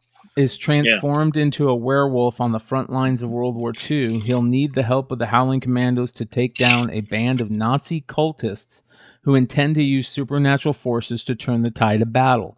But can Cap control the skeptical, jaded commandos when he can barely control himself? I mean, look at some of these covers coming out, dude. Look at the covers for issue number 2. I just don't see a lot of retailers ordering Cap Wolf and Howling Commandos. I don't know, man. Even a number 1 issue. If I seen this cover, I'd be ordering as many as I could. That's the regular cover? That was the for number regular. Here's the 1 in 25 for number 2. Altered Beast style. Yeah, that one's not too bad, dude. That one's pretty slick. Here's number 3. Man, the number 2 Ryan Brown is look at that. That's gorgeous too. These Ryan Brown covers are amazing. That's crazy. And here's the variant for number 3, the 1 in 25. Raphael Albuquerque. Man, I like that. See, now, like on Disney, how they did that one shot last year. This would have been so cool for them to like do a one shot with Chris Evans as Cap Wolf. yeah, You know what I mean? yeah. So- What if? Oh, for this October, Yeah. instead of just re-releasing Werewolf by Night in color. Yeah. That would be nice. That'd be smart. Well, 170 for this isn't bad for a 1 in 50. 110. 110. Okay, 110. So, yeah, that cover with the ghostly white chick is crazy, man. All those Ryan Brown covers are freaking great, dude.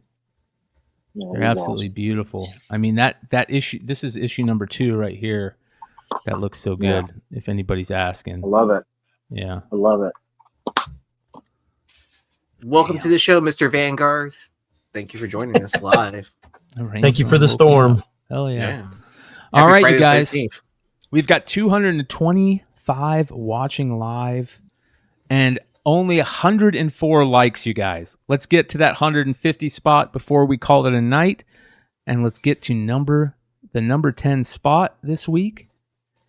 A good one right here. The Mid-Ohio-Con 2004 program, which is a super tough to find Adam Hughes cover.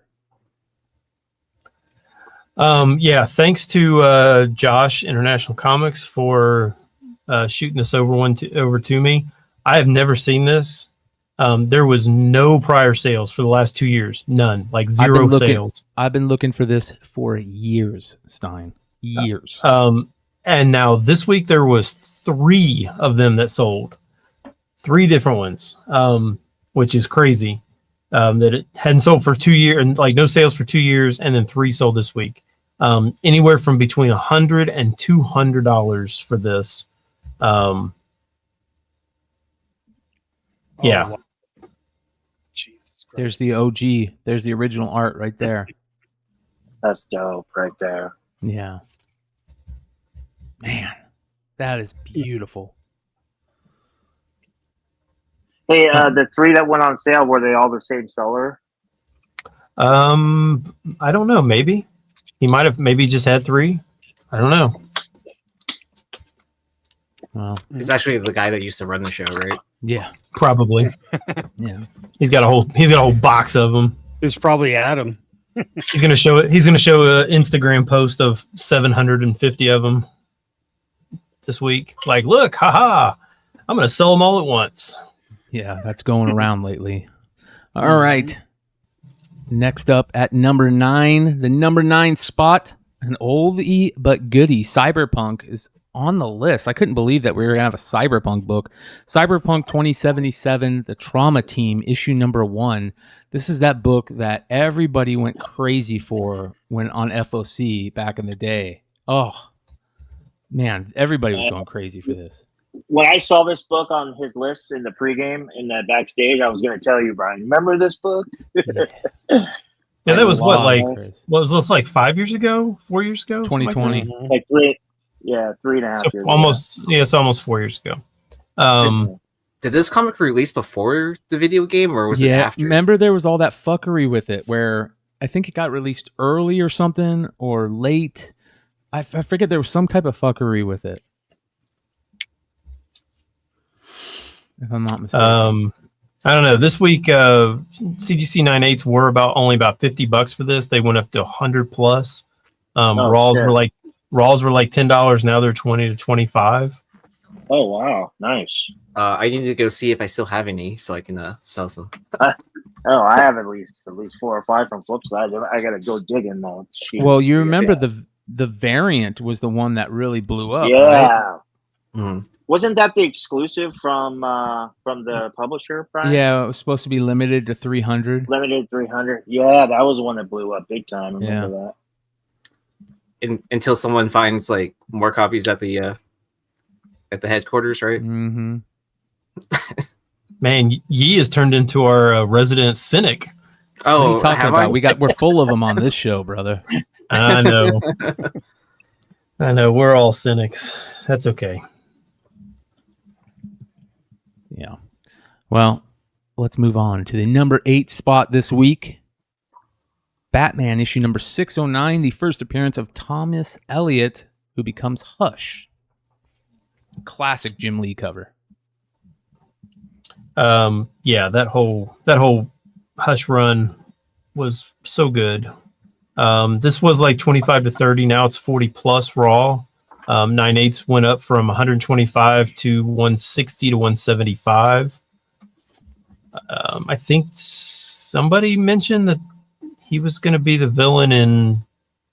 There's talk of him something. showing up, yeah, in the Batman 2. I thought because that book Batman and Robin 2 dropped this week, and it's And the female Hush. Female Hush, which is I think they call her Shush. Shush. So Yeah, original. I They call her thought I was like, when I saw it on the list in the backstage, what popped in my head, I was like, oh shit, I guess that character is giving the original character some heat. Maybe not. I don't know. It's coincidental, I guess. Oh, it's interesting. This is a great book. This Hush run, like Stein said, it's all great. I pick them up whenever I see them for cheap. You ever see newsstands of this book? Never. I have a newsstand of which issue is the one with Batman and Nightwing running? Yeah, that's a tough one. Like 611 maybe. Yeah, yeah. Is it a wrap? I've got a pull out. Yeah, I've got a newsstand of that one. Nice. I like the Joker cover, which I think is what 612. I can't remember. Yeah, the Joker one where he's holding the gun and it says "Bam." I think. Or is 612 the Batman Superman? Or is it 610? I can't remember. One of them. Yeah. So someone in the chat will correct me. Of course. Moving on to number 7 spot this week. Oh man, I freaking love this book, and I need one of these. I will be buying this on the dip if I can. A tough book to find because it was the Avengers Assemble panel. Those panel books at the cons have become like the diamonds hidden in the rough, the diamonds in the rough, right? And the original cover for Avengers issue number 5 is so damn good, and I don't think this is as good as the A cover for issue number 5, but I still want it. It is beautiful. And this is an homage cover, right? I don't remember if it's an homage cover or not, but I feel like this was a cover before. Like this was, oh man, I feel like this was a cover. I cannot. If anybody knows, I feel like there is another cover that is very similar to this, like an older, like maybe like Copper Age or Bronze Age or something like that. If anybody knows, please throw it in the chat. But yeah, I'm with Brian. I like these for any more of these. A lot of these the best ones are coming from the panels because there's just not given out that many. This one is selling for $90, and it is not foil either.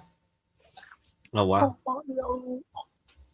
I mean, those panel books always like show up like right during the con or like right after, and then you never really see them again. Yeah. How do you get into those panels? Do you have to like win a lottery to get into them, or do you just walk in? I think some of them is a lottery system. Some of them is a lottery system, and then some of them you just wait in line and show up. Okay. Yeah. Yeah. For those of you guys that don't know what the original cover looks like, this is the original cover. Right here. Damn. Oh, so it's the same cover, but just virgin in black and white. Yeah. I think I like the white hands better. I agree. They should have done the color splash opposite. She should have been in black and white, and the hands should have been colored. But it's still good. I still like it. I like it. It is still good. Yeah. So that is your number 7 book this week. I wonder how many people. I wonder how many of these are out there. That's the question, right? Whatever the panel room holds, right? We would know if they would just number these stupid books. Amen. And Marvel's done it before, so I don't see why they can't do it again. Just do it. All right, moving on to the number 6 spot this week. Catwoman issue 51, another foil reprint. Oh, this makes me so mad, man. This is one of my favorite all-time books. and I don't know. I'll have to see now, this in hand. I was gonna say, so the picture that you have makes it look like a refractor. Is it? Yes. Is it a refractor or like holofoil or whatever? That's what I said. I have to see it in hand. I got to see if it's a good holofoil and not just a regular dull foil. My favorite thing so far on the websites is like foil effects added or something like that. Like, have you seen that? No. Listing some websites. Oh my god! Twisting up the words to make it sound like it's not a foil. Yeah. No, where it's like the foil effects have been added. Results may vary or something like that. Oh gosh. Yeah. So. Foil's going to turn out to be the next lenticular. Yep. I thought we were already at that point. We're already at that point. Yeah. It's worse than lenticular. Yeah, we're at that peak of like foils right now, right? Because like every other variant at New York is a foil cover. So yeah, well, yeah. So I guess we'll just have to wait for the next major con to see what they do. Yeah. What is this selling for in the secondary? 80. Man. All right. There we go. Halfway through the list, you guys, 224 watching live. Hit that thumbs up. If you're not subscribed, hit the subscribe button. Both those things are free to do. It costs you nothing, and it helps us out a ton. Let's get into it next. At the number 5 spot, Transformers issue number 1, the NYCC eBay Live, aka Big Clutch foil variant. Yeah. This was like in connection with eBay, right? Yep, correct. They did it and it sold out that first day, if I'm not mistaken. Right, and I think what Clutch is saying is if you watch certain sellers, he'll randomly drop them in to their sales on eBay Live. Okay, that's cool. Yeah. Man, eBay Live setup was freaking fantastic at the con. And I know that Whatnot said that they were going to be on the Marvel at the main stage, but they have a little shack next to the main stage for Marvel. And eBay Live setup is this big, beautiful, thing. And it's just interesting to see the battle between the two. And NYCC was where kind of Whatnot had its coming out party, right? And that first NYCC where they had the big booth. It's very interesting. It's been a minute since I've been on Whatnot. I mean, like, it's been a while. And I don't think I've ever watched an eBay Live show. Who has time to actually watch these? I mean, like, the concept is cool, but I mean, if I'm actually looking for something, I don't have time to sit through an entire show and wait for a person to sell book X.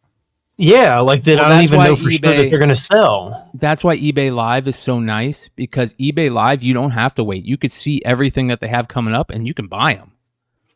You're just you're just using the eBay. Well, yeah, but I could just right. But I could just That's what I'm saying. I don't need to watch. I don't need to do anything with their live. Exactly. I mean, right. I can just buy it off eBay. I believe so, yeah. But their live is also a place where you can hear about it. You could, like, the cool things that they're doing is they're turning that into content, right? Which is what Whatnot always should have done. If you guys remember when Whatnot first started and over on Flipside, we were so stoked about it because we looked at it like it was going to be a place where we could just do content over there and not only sell comics, right? But it never turned out to be that. And I'm hoping that eBay Live will do something where they care more about, maybe making the content the reason why you watch eBay Live, and the selling is like the secondary, because you can just go buy anything on their eBay from their eBay store, go straight to their store. Unless they say, yeah, we're only going to put these out when we do our live. Okay. I just don't have the time. I don't have time to sit there and. Well, like earlier when we were talking about the Art Adams team and T-Book, I bought that on the buy it now on whatnot. Like I didn't sit there and watch like a 2-hour show for them to drop it or auction it or whatever. Like I just, I saw like, oh, someone showed the picture of the Art Adams show, and they're like, hey, these are loaded in the store as a buy it now. Because you can do that. You can go into their buy it now and buy it now, right? Yeah. So it's like it's kind of like that similar thing, like on eBay Live. You can see like what's coming up, like in their store. Yeah, you sure can. And this is actually a decent foil. The foil on this one looks nice. I'll say that.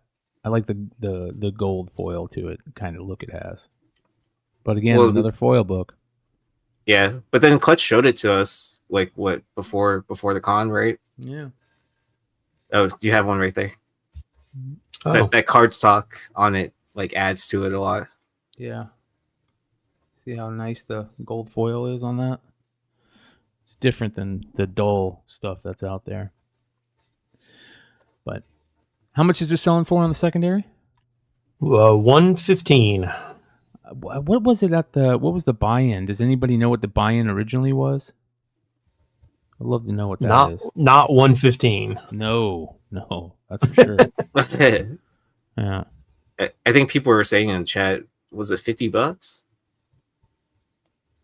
Okay. I mean, we could always check with Nate. Yeah. Whenever he checks in. $50 retail, 70 points of articulation says. So there we go. All right. At the number 4 spot, another NYCC variant. This is the Department of Truth #1 bootleg edition, supposedly limited to 500 at NYCC. Yeah, this one was kind of a late push. This one didn't. I don't think this one came out on Thursday. I think this one, or maybe if it did come out Thursday, it was not really in people's hands. I'm not sure how this one was distributed. And they call it a bootleg, but it's not actually a bootleg. They just made it to try and look like a bootleg, which is kind of. So I know a little bit about this. Cool.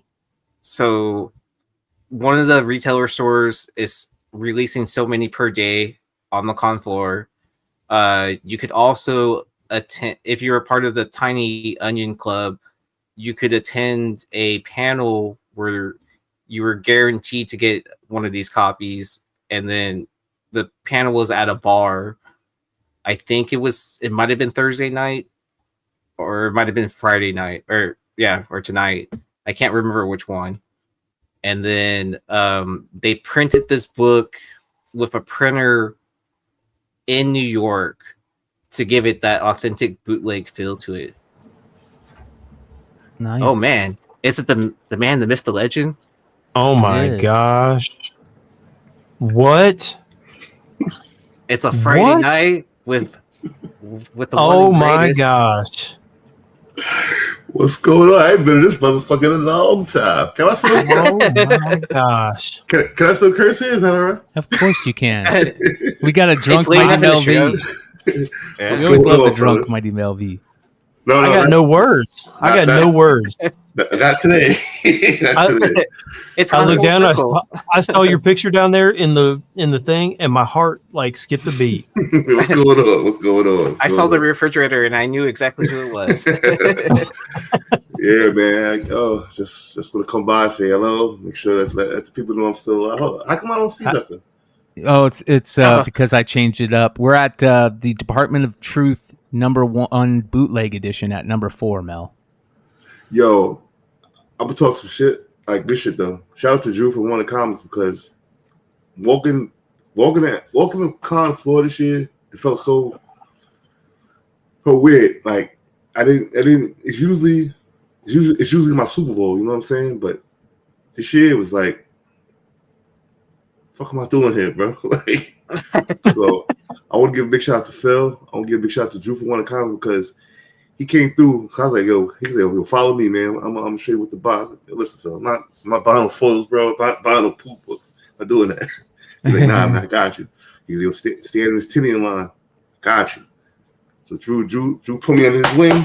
and we got busy. So continue. I'm sorry to cut you off, but we're all jealous, man, because we're not in NYCC. It looks like you guys are having a blast. We're all bummed out that we're not hanging out with you guys, man. How has been the show been all around? I'm not talking about the after curricular activities. I'm talking about on the show. What do you think? What is your personal opinion about the show? Honestly, I ain't gonna lie to y'all. I left early every day. Yeah. I left before 2 every day. It was just, and it's just me. You know, everybody was having fun. It's just a me thing. You know what I'm saying? It's. Yeah, I'm surprised to see you at home on a Friday night, from the con, instead of hanging out with everyone. It was. Yeah, I was submitted with Nate. I was like, I wasn't feeling well. It was a me thing. Everybody's having fun at the con. Everybody doing anything. Everybody making money. No Mas is doing very well. Big shout out to No Mas Comics. He's doing very well. He grew. Webster's Vault. He grew from when I first met him. They doing their thing, man. Nobody cares that nobody don't like photos. The photos are moving. Yeah. Nobody cares. Listen, if that's what you want to buy, man. That's go ahead, man. Enjoy it. Bottom line, like for me, the whole thing is buy what you like, bro. Carry on. Yep. That's I thought that was kind of going to be what the norm is, that for the 5 days or 4 days that the con's going on, those foils are going to sell out, and then afterwards is going to be everybody's going to be taught. It's while the con's going on, those are going to be the hottest books of the week, aka that's why you see them on the Hot 10 tonight, because they are the hot books. I know there's people in the chat. I think it was Frankie. Let me see if I can find it. He basically said, "Oh, is this going to be an NYCC show later? I'm out of here." If you guys don't know this already, then there's a problem. When a con happens, those are the hot books of the week for the most part, and that's always been the case. If you guys don't think you're going to see con books on the Hot 10 Comics of the Week show, there's something mistaken. I mean, there's a problem. It's just the way it is. We don't like it. We're not saying we like it. We don't like all these foil books. We don't like all these, extra printed print runs when people are buying it, but that's the way it is. The thing is, people buy them, people were eating them up, bro. And because they know it'll sell. Like someone will want it that can't make it to the con, whatever it is. People making their bread on, man, and more power to them, man. If you gotta feed your family, this is how you feed your family, man. Yo, you gotta do what you gotta do, man. Yeah. Plus, people love shiny shit, so and it's not necessarily the retailer's fault for these books for the disgust and how retailer variants are working. Those retailers, they're there to make money. They're going to sell. I mean, I talk about this all the time with Bird City and Drew. If Bird City has a chance to sell out a book because they throw a foil cover on it, they're going to do it because they're going to sell out a book. Yeah, and if you think like these retailers care about motherfuckers crying on Instagram, you are sorely mistaken, bro. Yep. It's about us and how we spend our money. It's about how we react to it, right? That says how if these are a success or not. Yeah, and so far, I didn't buy any, but a lot of people did. Hey, like I said, man, more power, man. Do what y'all do, man. Yeah. Do what y'all do. Well, we've got the top 3 books coming up, Mel. So let's get into the top 3. What was 4? Number 4 was the Department of Truth bootleg, and it was supposed to be limited to 500. And what's it selling for on the secondary, Stein? 150 to 250. Wow. Dude, they were strict. They were strict, by the way. They were strict with that one per shit. They wasn't having that shit at all. Good. Yeah. Good. Hell yeah. That's good. All right, moving on to the number 3 spot this week. Sonic the Hedgehog, the Halloween special, issue number 1, the retailer incentive 1 in 25. Another Sonic book. Yeah. Like, I'm amazed at how many Sonic books keep popping up. It's almost monthly now, right? Yep. There was 2 on the show tonight. 2. Yeah. Oh yeah, we had the Clayton Crane one earlier. We talked about the Clayton Crane one. Not on the Hot 10 list, but it was on the show. We talked about it, So. What was it like? Was it 2 or 3 weeks ago? We had that 1 in 50 Sonic book on the list. Is that right? Yeah. Well, yeah. I mean, it's just amazing how many keep popping up. Well, there's something interesting about this Halloween special. The retailer incentives, the ratio variants, they're selling well, but there was a online variant for this that was really, really good. If you get a chance, it might still be available over at IDW's site. So if you get a chance, and it's, you guys know me, I love jack-o'-lantern books. It's a great jack-o'-lantern book, but it's online only. So if you guys want to go check it out, go to IDW's site. And as a matter of fact, I'll look it up real quick while you guys talk about this. This is a 1 in 25. It's selling for 55 to 70.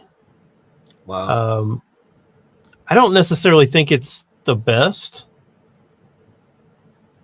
I don't know why the washed out colors are not as exciting for me.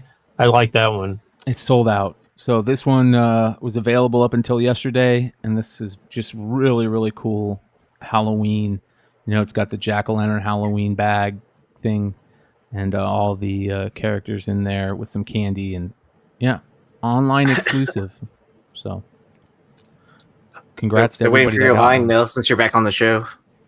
What happened? They're waiting for your line since you're back. I ain't mad at the Sonic book, man. I can't say fuck this book, 'cause I ain't mad at the Sonic book, bro. Yeah. I ain't mad at it.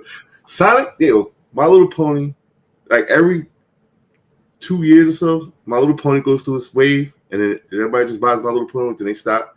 Same shit with the Sonic. Everybody buys the Sonic books, and then they stop. And then in between, you're going to find a couple of nice little Sonic books that's all of a sudden hit like $30, $40 out of nowhere. This is the time. It's kind of like the Popeye books. I'm like the Popeye. Like right now, Popeye shit is getting hot again. Yep. People are starting to hear about them. So Shout out this. How much did you say this is selling for, Stein? 55 to 70. 70 for this? Yep. Why would you like, man?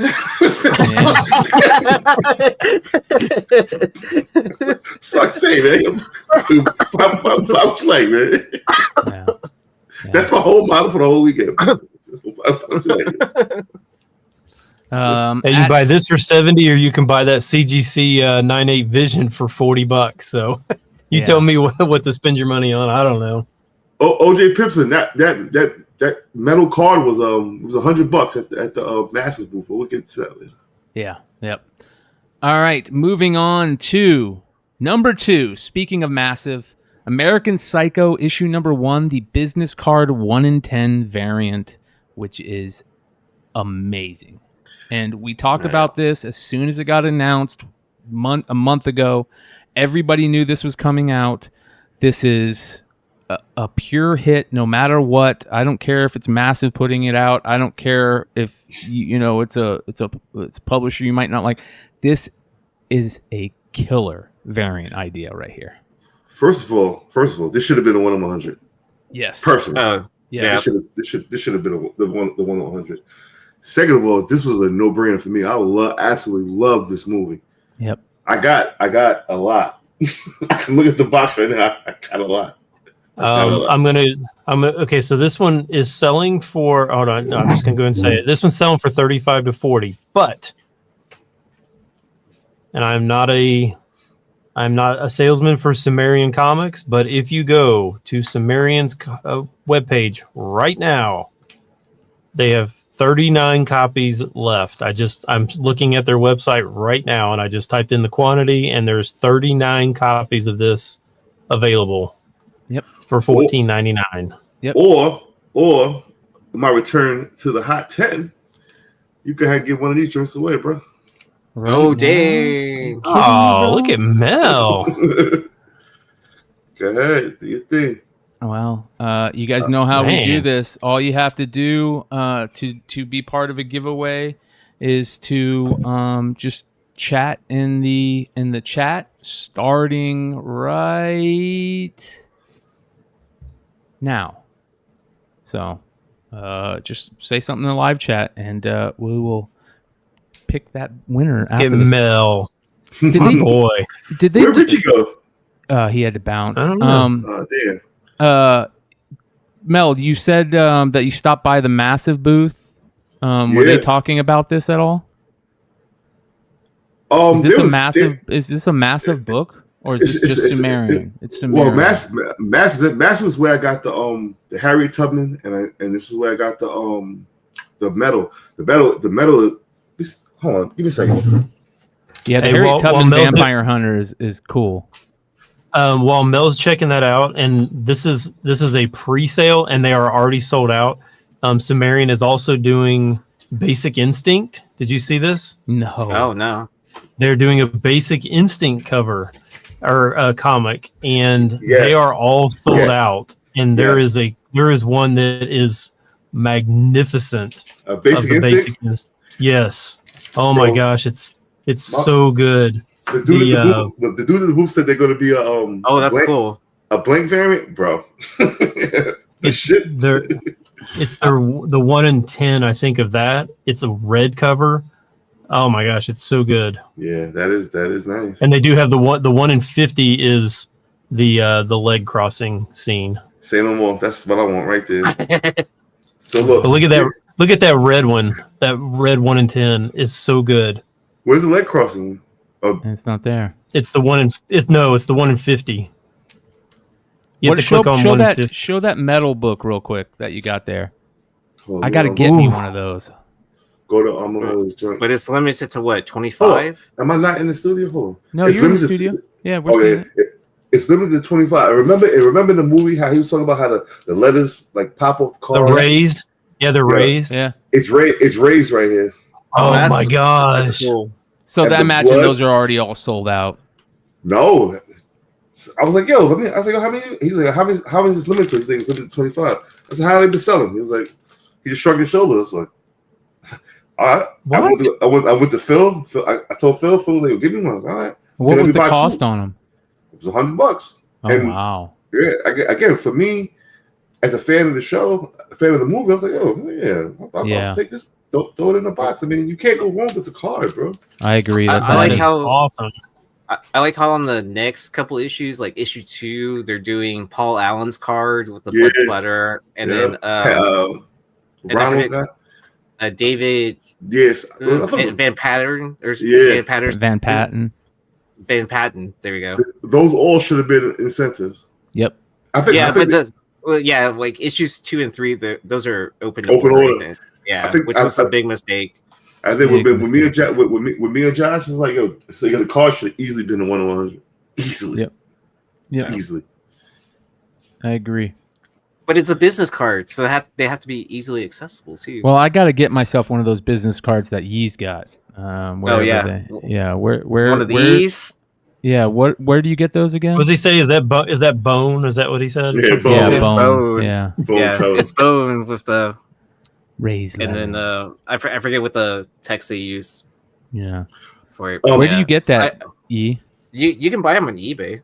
Okay. But I got it from I bought mine from eBay, but I remember when it was released through like one of those mystery subscription boxes. Gotcha. That was based around horror. And then I didn't want to subscribe to that. And I was like, I'll just wait until someone that doesn't want it sells it on eBay. Yeah. Smart. And that's smart. Yeah. Well, how much are these 1 in 10 selling for, Stein, on secondary? 35 to 40. And those will probably go up in value, I imagine. This is one of the books that I think will go up in value over the next couple weeks for sure. I better buy some more. Yeah. For sure. Did you guys just sell these out? Oh, I think you guys did. I'm not kidding.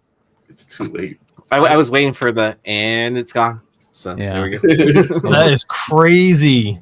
Yeah. Well, I mean, you have 200 people watching right now, and it's the number 2 book. Like, I think that's like a no-brainer. Like, am I going to pay $40 or am I going to pay 15? And 200 people watching and only 126 likes, you guys. if you haven't hit the thumbs up button, hit that thumbs up button. It's free to do. It costs you nothing, and it helps us out. Let's try to get to 150 likes before the end of the show. We've got one more book to go, and then we'll go over last week's comments. Hey, so first of all, anybody who's not watching live, see, that book is now sold out. There was 39 copies, 4 minutes ago? Mm-hmm. But if you're not going to be there on the rewind. Bunch of savages in this town.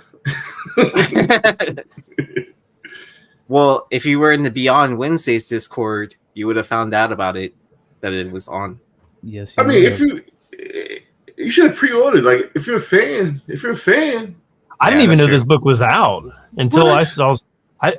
Bro, you think I ain't got time to worry about what's coming out, what's not coming out. I think the regular issue.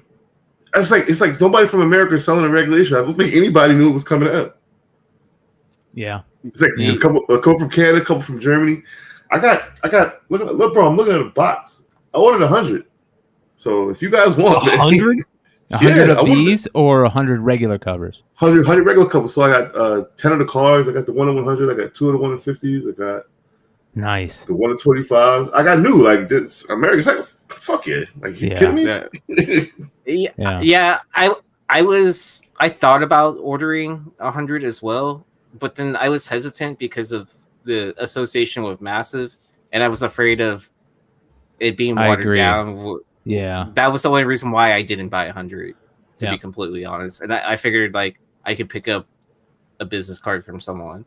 Yeah, and then I found, and then before it was dropped tonight, like I bought some from Sumerian directly. Yeah, I don't think I got any, but I will get one eventually. All right, moving on, ladies and gentlemen, the number one spot this week. Immortal Thor #1, the Momoko Miss Minutes second print Virgin 1 in 25. Why? So this came out not this week. This came out last week, but there were no sales before Friday on this book. So all the sales were this week. This is selling for 150 to 175. Wow. And I do not know why. Wow. Momoko, I slept with her following, bro. She's a beast. She's a beast. Yeah. She got people fighting for her. Yeah. Yeah, she a beast. John, I can't say fuck this book. I like the cover. I ain't gonna hold you. This is the best. This might be the fifth best Momoko cover ever, right here. I ain't bad because it's a circle. A circle with some dashes on it. Because it's easy to draw. That's what it is. Yeah. It looks good. I ain't mad at it. I ain't mad at it. Wait, wasn't there a 1 in 100 for the first print of this? There might have been. Okay. I have not seen either episode of Loki yet. Me neither. So if I did miss something, then don't tell me, because I'm planning on watching it both first 2 episodes tomorrow, but I just haven't had time. I might even just stay up tonight and watch them tonight. After the first credit, after the mid credits, keep watching. Really? Okay. Yeah. On the first episode or the second? First episode. Okay. I don't want to see people running around chasing Kang. I ain't see Ant-Man. I ain't see Ahsoka. I ain't see You haven't seen Ahsoka? Oh, I ain't see shit, bro. Oh, man. Ahsoka was good. Yeah, it's worth the watch for Ahsoka. I'm out the loop, bro. Yep. Man, they stand out in space and they can breathe and it's not cold or anything. It's awesome, man. And then lightsabers. So realistic. I just woke up from it now. I had a dream that Superman with the. I don't know why I'm bringing this up. Because you're still in that dream, Mel. You're still in the dream. Do we want to know Mel's dreams? I don't know. Superman went to go fight with an Omni Man, and he lost his powers when he went to that planet. He just beat his ass. He had to get a regular job. Story of my life. There's a storyline for that. It's called Night Terrors. So, but they had to get a regular job. Yeah. No. Like, yeah. Joker. So the Joker got a regular job. I work with a couple of those guys. Yeah. Yeah, he got a job at the Wayne Enterprises. It's kind of funny. Why would you hire him? They just hire anybody, huh? Yeah. Well, I mean, I guess the book's been out for a while now. So basically, he kills Batman, and then he has nothing to do, and like he goes through this depressive state, and then he ends up getting a regular job at Wayne Enterprises. See, but Wayne Enterprises didn't hire any black people, but they hired the Joker. That's fucked up, man. That's racism. Racism. Let me stop fucking around being political and shit. You know, all right, you guys, before we give that book away, we're going to take a look at the comments from last week, starting off with Iman Tony says, Brian, Ben, and the rest of the crew, thank you for what you guys do. You guys are truly appreciated. Much love to you. Comic Book Cartel. And I will say that normally I respond to all of these on Tuesdays or Wednesdays, and I have not had a chance to respond to any of these, so I do apologize. Comic Book Cartel says, man, it was an honor making the list this week. We watch every week, sometimes live, sometimes on the replay. Best Hot 10 comic list ever, hands down. Not a lot of people know about that Sex Criminals number 6 variant. Glad we could help someone get their Grail. Great show, you guys. Keep up the work. Often imitated, never duplicated. See you next week. So Comic Book Cartel is the one that sold that Sex Criminals. He said stole. You motherfucker. You think he's sleeping? Yeah, they're the one. Yeah, they messaged me about that one. Wow. They did well. Leverage Comics says, Hood hit it right on the head. I really enjoyed the content you guys provide, as it does introduce me to different types of comic collecting, like bubblegum covers or skull covers. I even recall someone mentioning comics with sharks on them. Now I look at these books differently. Make collecting more fun. My favorite is cool back covers. I got a bunch of them. Maybe you could do a segment like niche collecting. Well, if you love niche collecting, check out the Beyond Wednesdays Discord server, where we have a ton of info on niche collecting. So, Jeff says, love the show, you guys. You are all a wealth of comic information, and I listen on the rewind every week. Hell yeah. Matrix Appreciate Comics says that Fright 3 was up for about a month and a half. What's not talked about enough is the cover is by Madman under an underappreciated Copper Age artist. Also, the Texas State Fair opened this week, and this book makes the rounds on socials every year around this time. It was a promotional insert in the Dallas Morning News. Those were 2 books we talked about last week.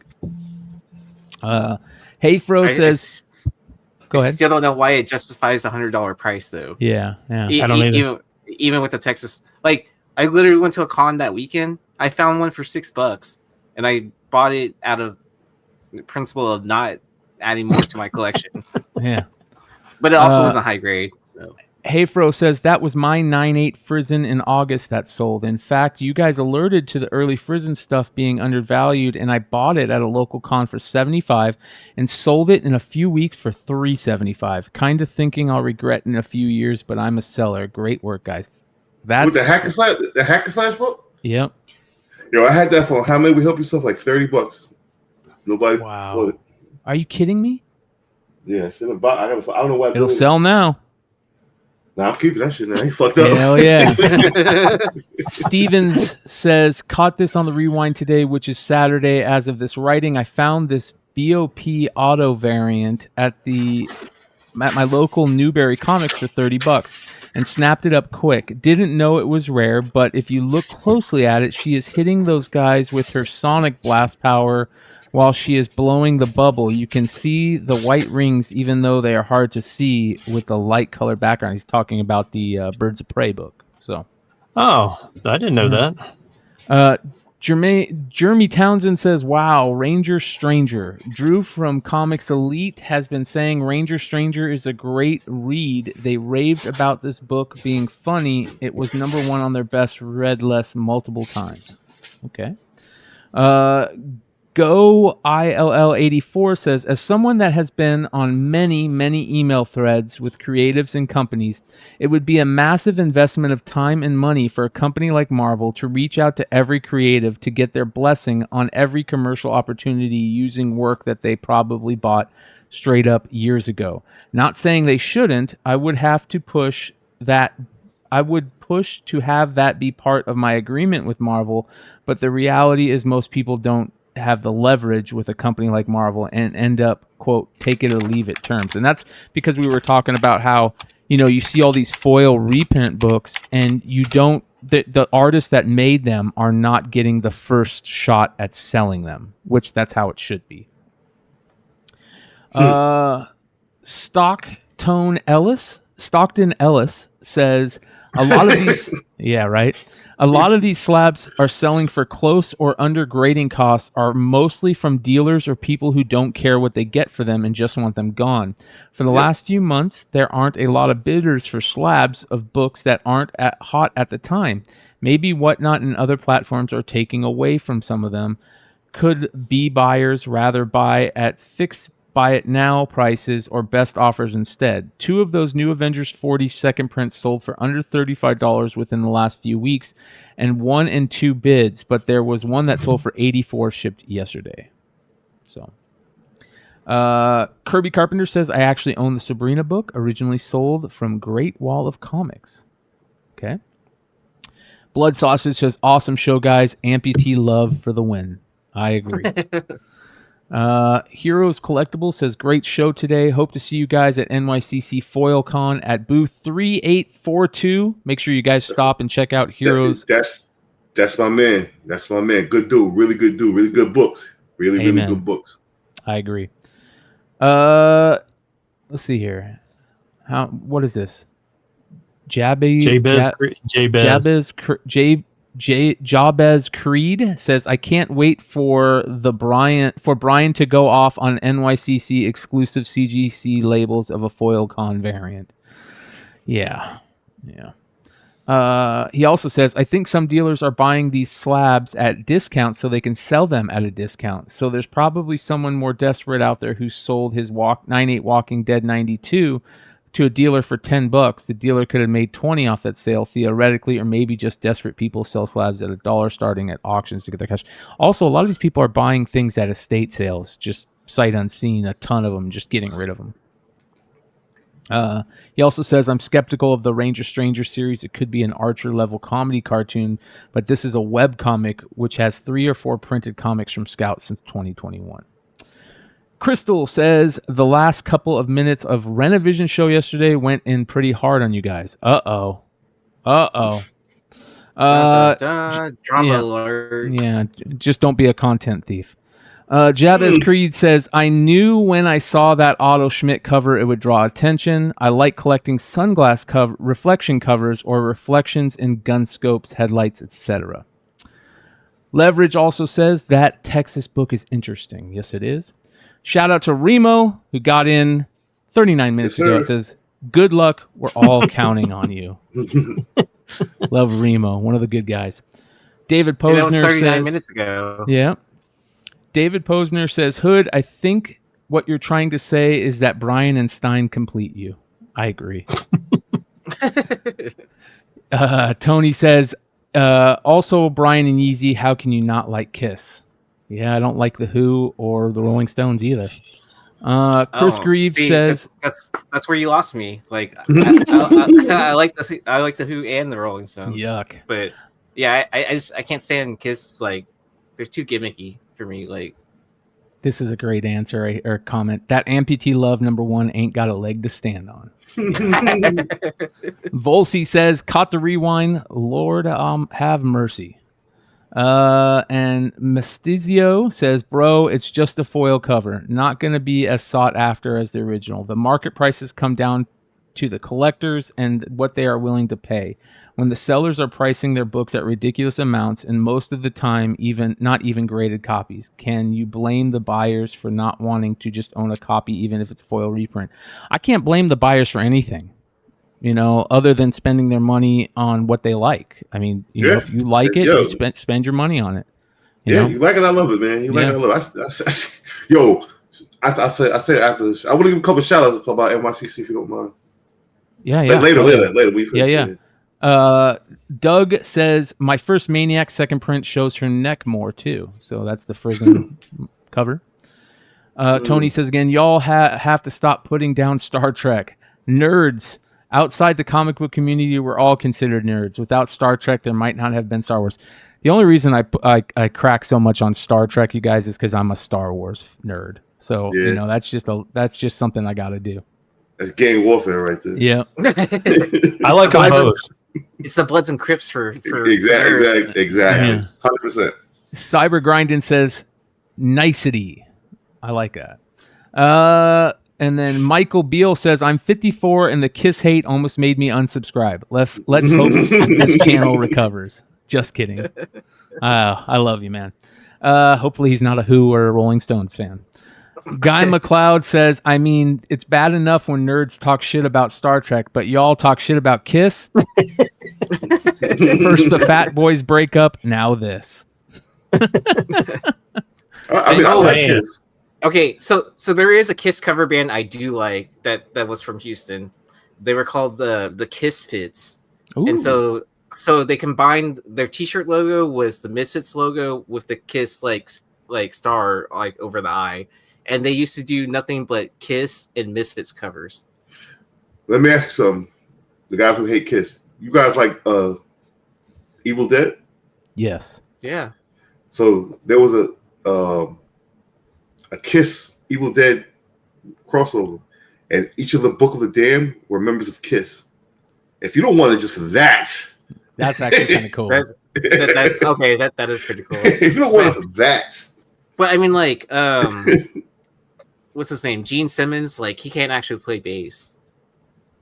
No, he just. I like the makeup. I was always intrigued about the makeup and shit. Yeah. Yeah. I mean, like, I guess that's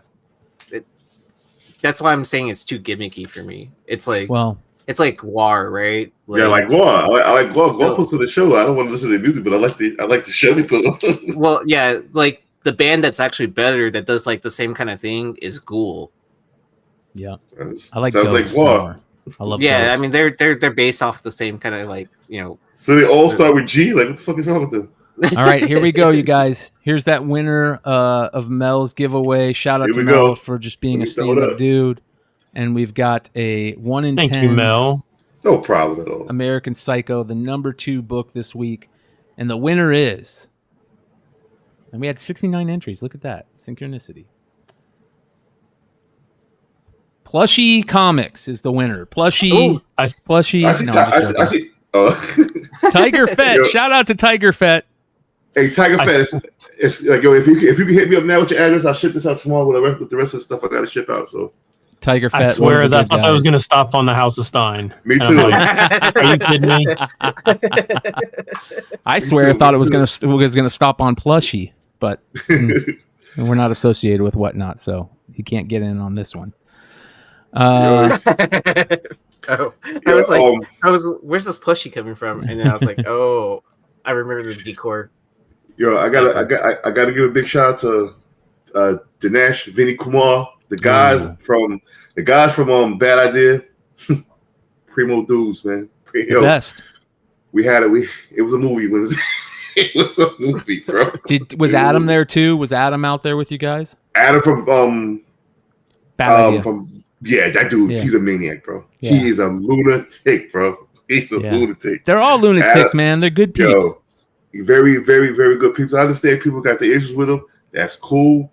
But listen, to me, Bad Idea, Dinesh, Vinny.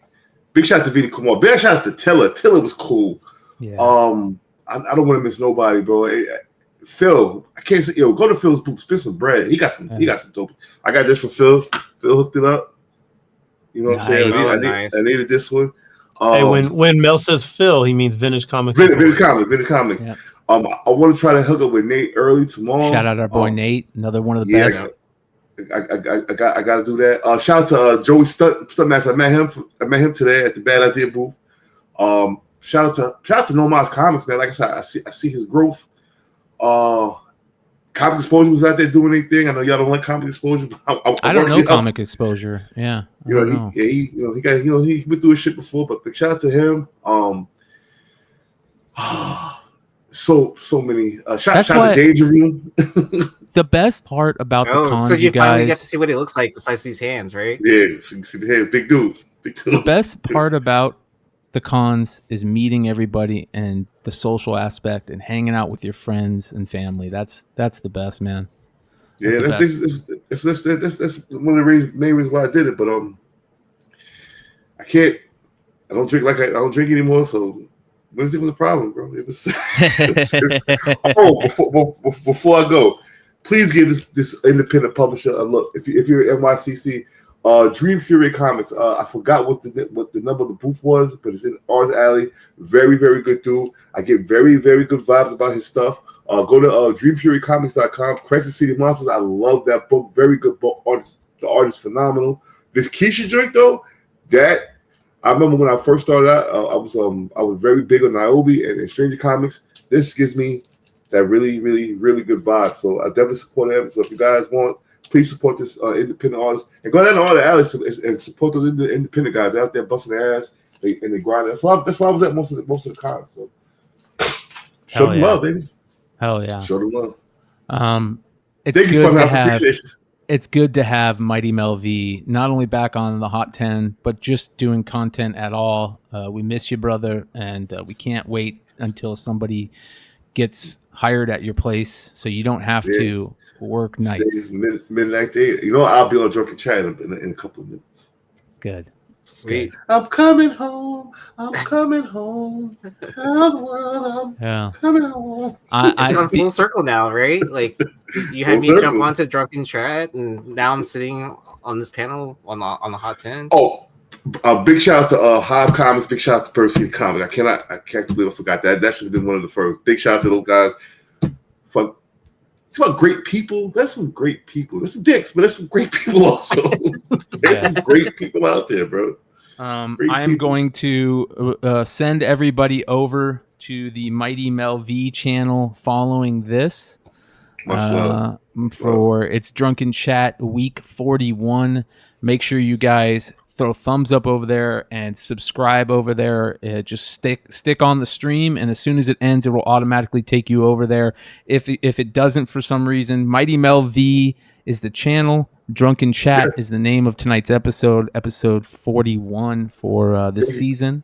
And I'm sure you're going to have a lot of familiar faces over there since Mel is going to jump on. So we're gonna have some fun. That's it, you guys. Make sure you guys keep subbing up. Check out all the links below. Show some love to everybody. And thank you for hanging out with us. As always, from all of us here, we'll see you next time. Peace. Thank you so much. See you.